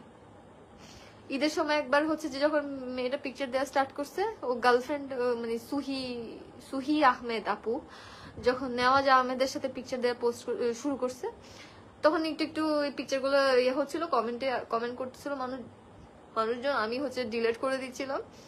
তো ওইটা কিছুদিন পর স্টপ হয়ে গেছে। যখন এখন আবার স্টার্ট হয়েছে এগুলা, তখন আর ওই যে রিসেন্টলি একটা কাহিনী হলো না, কোন একটা মেয়ে, বাইরের দেশের একটা মেয়ে যার 4 মাস প্রেগনেন্ট এর অবস্থায় হচ্ছে যে একটা ওর বয়ফ্রেন্ড, মানে বয়ফ্রেন্ড না হাজবেন্ড যায় না, ওকে চিট করছে স্ন্যাপচ্যাটের মধ্যে। এগুলো দেখার পর না আমি পুরা মানে দেখতেছি নেওয়াজকে, আরে পুরা নেওয়াজের কাহিনী। তখন আমি আবার ভুলবশত বলবো না কি জানি না, আবেগের বসে পড়ে কিছু মিন করা স্টোরিজ দিচ্ছিলাম। দেন হচ্ছে যে ওই আমি কিছুদিন আগে হচ্ছে 2-1 দিন আগে ওই পোস্টটা শেয়ার করলাম যে ওই কোরবানির ঈদের এগুলো নিয়ে। হ্যাঁ, ও আচ্ছা কি জানি বলছে যে ছাগল, হ্যাঁ হ্যাঁ আমি ওদের বাসায় ছাগল নিয়ে গেছিলাম, তো আমাকে বলছে এটা কেন ক্লিয়ার করছে আমার মাথায় নেই। ও বলছে যে অনেকই টাকা দিচ্ছে তারপর নাকি আমি ছাগল দিচ্ছি, পুরো মিথ্যা কথা। আমার কাছে চাইছে, আমি ছাগল নিয়ে গেছি যখন ফ্রুটের দিন ছিল আম কাঁঠালের, তখন আম কাঁঠাল চায় নাই, আমার আব্বু নিচ থেকে দিছে। তারপরে দিতে হয়, ও যে বললো না খুব প্রাউডলি বললো যে চিটাঙ্গের মানুষদের নাকি এরকম দিতে হয়, মানে খুবই প্রাউডের বিষয় এটা। জাস্ট আমরা দেয়ার বেলায় দিই নাই যে ফার্নিচার, এটার জন্য আজকে আমার এই অবস্থা। আর সেকেন্ড হচ্ছে যে আমি আমার মেয়ে সন্তান কেন জন্ম দিছি, ছেলে কেন হয় নাই আমার। হ্যাঁ, এটা হচ্ছে আমার দ্বিতীয় সমস্যা। তৃতীয় সমস্যা হচ্ছে নেওয়াজের কথা হচ্ছে, নেওয়াজকে আমার প্রতি মান্থলি টাকা দিতে হবে 50,000 টাকা, তাহলে আমার সাথে থাকবে, না হলে ওকে 20 লাখ টাকা দিতে হবে, ও বিজনেস করবে দেশে, না হলে ও দুবাই চলে যাবে, মানে ও এসব করে বেড়াবে, আমি কিছু বলতে পারবো না। ওর সবকিছু একসেপ্ট করে নিতে হবে, হয় ওকে টাকা দিতে হবে, না হলে ওর এসব একসেপ্ট করে নিতে হবে। সো আমি পারবো না, আমি আমার হাজবেন্ডকে শেয়ার করতে পারবো না। ও আমার সাথে থাকা অবস্থায় কিছু করতে পারবে না, যদি কিছু করে তাহলে ওর কাছে চলে যাক, আমার কাছে থাকা লাগবে না। সো আলহামদুলিল্লাহ ও এত বড় একটা ডিসিশন নিয়ে ফেলছে যে ওর আমাকেও দরকার নাই, ওর বাচ্চাও দরকার নাই, ওর দরকার হচ্ছে ওইসব ফ্যান্টাসি, মেয়ে রিলেটেড ফ্যান্টাসি দরকার। আচ্ছা করুক, সবার লাইফে সবার কে কি করবে এটা ডিসিশন নেওয়ার রাইট হচ্ছে তার, কে কি করতে চায় সেটা পুরোপুরি তার উপর ডিপেন্ড করে। সো সে যেহেতু আমাকে আমার বাচ্চাকে চুজ না করে ওই লাইফটা চুজ করছে, ও ভালো থাকুক, আল্লাহকে ভালো রাখুক, ও যার সাথে আছে ভালো থাকুক। আমি আমার মেয়ের সাথে আলহামদুলিল্লাহ ভালো আছি। আমি চাই না আপনারা আর এসব নিয়ে ঘাটাঘাটি করেন, আমি চাই না আপনারা না জেনে শুনে কোনো কিছু বলে বেড়ান।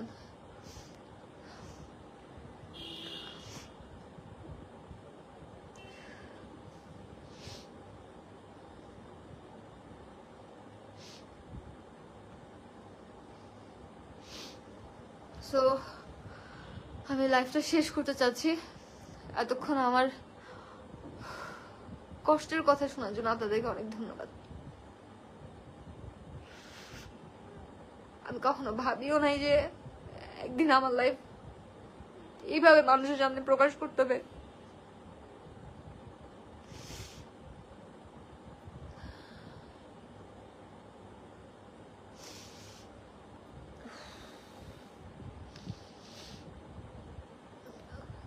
আল্লাহ থাকতে আমার কোনো টেনশন নেই। আমি এতদিন অনেক ভালো ছিলাম, এই 2-1 দিন হচ্ছে যে কিছু পোস্টের কারণে তার খুব গায়ে লাগছে, যখন তাকে আমি ফকির বলছি, ভিক্ষা করতেছে, এই ধরনের পোস্ট শেয়ার করছি, যখন যৌতুক রিলেটেড কথা শেয়ার করছি, ও খুব গায়ে লাগছে। ও এতদিন মনে করছে কি ওই মেয়ের সাথে আমি আসি, তিথি তো কিছু করতেছে না, তিথি মনে একসেপ্ট করে নিছে, আর যেহেতু ও ডিভোর্স দিয়ে দিছে হয়তো মনে হয় তিথি ডিভোর্স পেপার সাইন করে দিবে, তিথি সব একসেপ্ট করে নিবে, তিথি কিছু করবে না। যখন একটু একটু আমি মানে এক্সপোজ করা স্টার্ট করছি, তখন গিয়ে কালকে সারা রাত ধরে গার্লফ্রেন্ড বয়ফ্রেন্ড না হাজব্যান্ড ওয়াইফ জানি না, তারা মিলে একটা মানে রচনা সাজাই ফেলছে। ওয়াও, সমস্যা নাই, কাউকে বদনাম করে কতটুকুই বা কি করবেন, আপনি কেমন সবাই জানে। এমনকি নর্মাল পোস্টের মধ্যে এসে মানুষজন ওকে এক্সপোজ করে দিচ্ছে, ওর কথা বলতেছে। আমার কাছে কত স্ক্রিনশট আছে, কত স্ক্রিনশট আপনারা সবাই দেখতেছেন। এবার আমার নামে যা ইচ্ছা তা বলো, সমস্যা নাই। তুমি কোনো ধোয়া তুলসী পাতা না, তুমি যে মানুষের সামনে এত ভালো সাজতেছো, তুমি এমন না, তুমি একটা ফেক মানুষ, একটা ফ্রড, একটা প্রতারক। তোমার বিয়ে করতে মন চাইছে, তুমি বিয়ে করছো, তোমার বাচ্চা দিতে মন চাইছে, তুমি বাচ্চা দিছো, তুমি তোমার ছেড়ে দিতে মন চাইছে, তুমি একদম লাথি মেরে আমাকে আর আমার মেয়েকে ছেড়ে দিয়ে অন্য মেয়ের কাছে চলে গেছো। এমনকি আমাদেরকে ছাড়াও নাই, আমরা থাকা অবস্থায় তুমি অন্য মেয়ের কাছে গেছো। আল্লাহ তোমাদের বিচার করবে, আমি আর কিচ্ছু বলবো না। কোর্টের মাধ্যমে যতটুকু বিচার পাওয়া যায় আমি লড়াই করব, বাকিটা আল্লাহ, আল্লাহ ভরসা।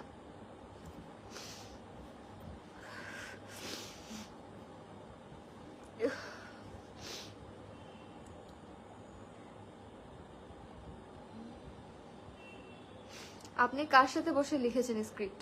স্ক্রিপ্ট লেখা থাকলে আমি আপনাদের ভাইয়ার মতো এরকম লম্বা করে একটা স্ক্রিপ্ট লিখতাম, রচনা লিখতাম। আমি ওরকম মানসিক শারীরিক ভাবে ঠিকই নাই। আমি কিছুদিন আগেও ডাক্তার, আমার এখনো স্টিল ট্রিটমেন্ট চলতেছে।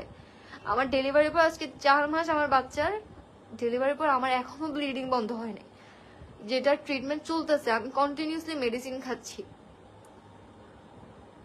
তার উপরে এইসব কাহিনী।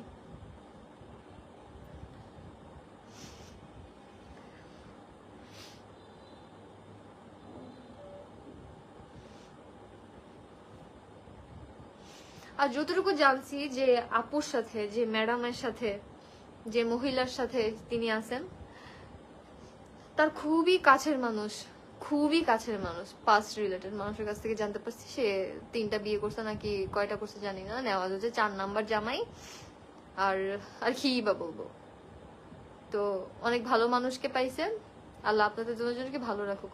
আমি নিজে মন থেকে দোয়া করতেছি এরকম মানুষ, আপনার মতো মানুষ, আপনি মানুষটা যাতে আমার জীবনে কখনো আর না আসে। আপনার ছায়াও যাতে আমার আশেপাশে না আসে, আমার মেয়ের আশেপাশে না আসে।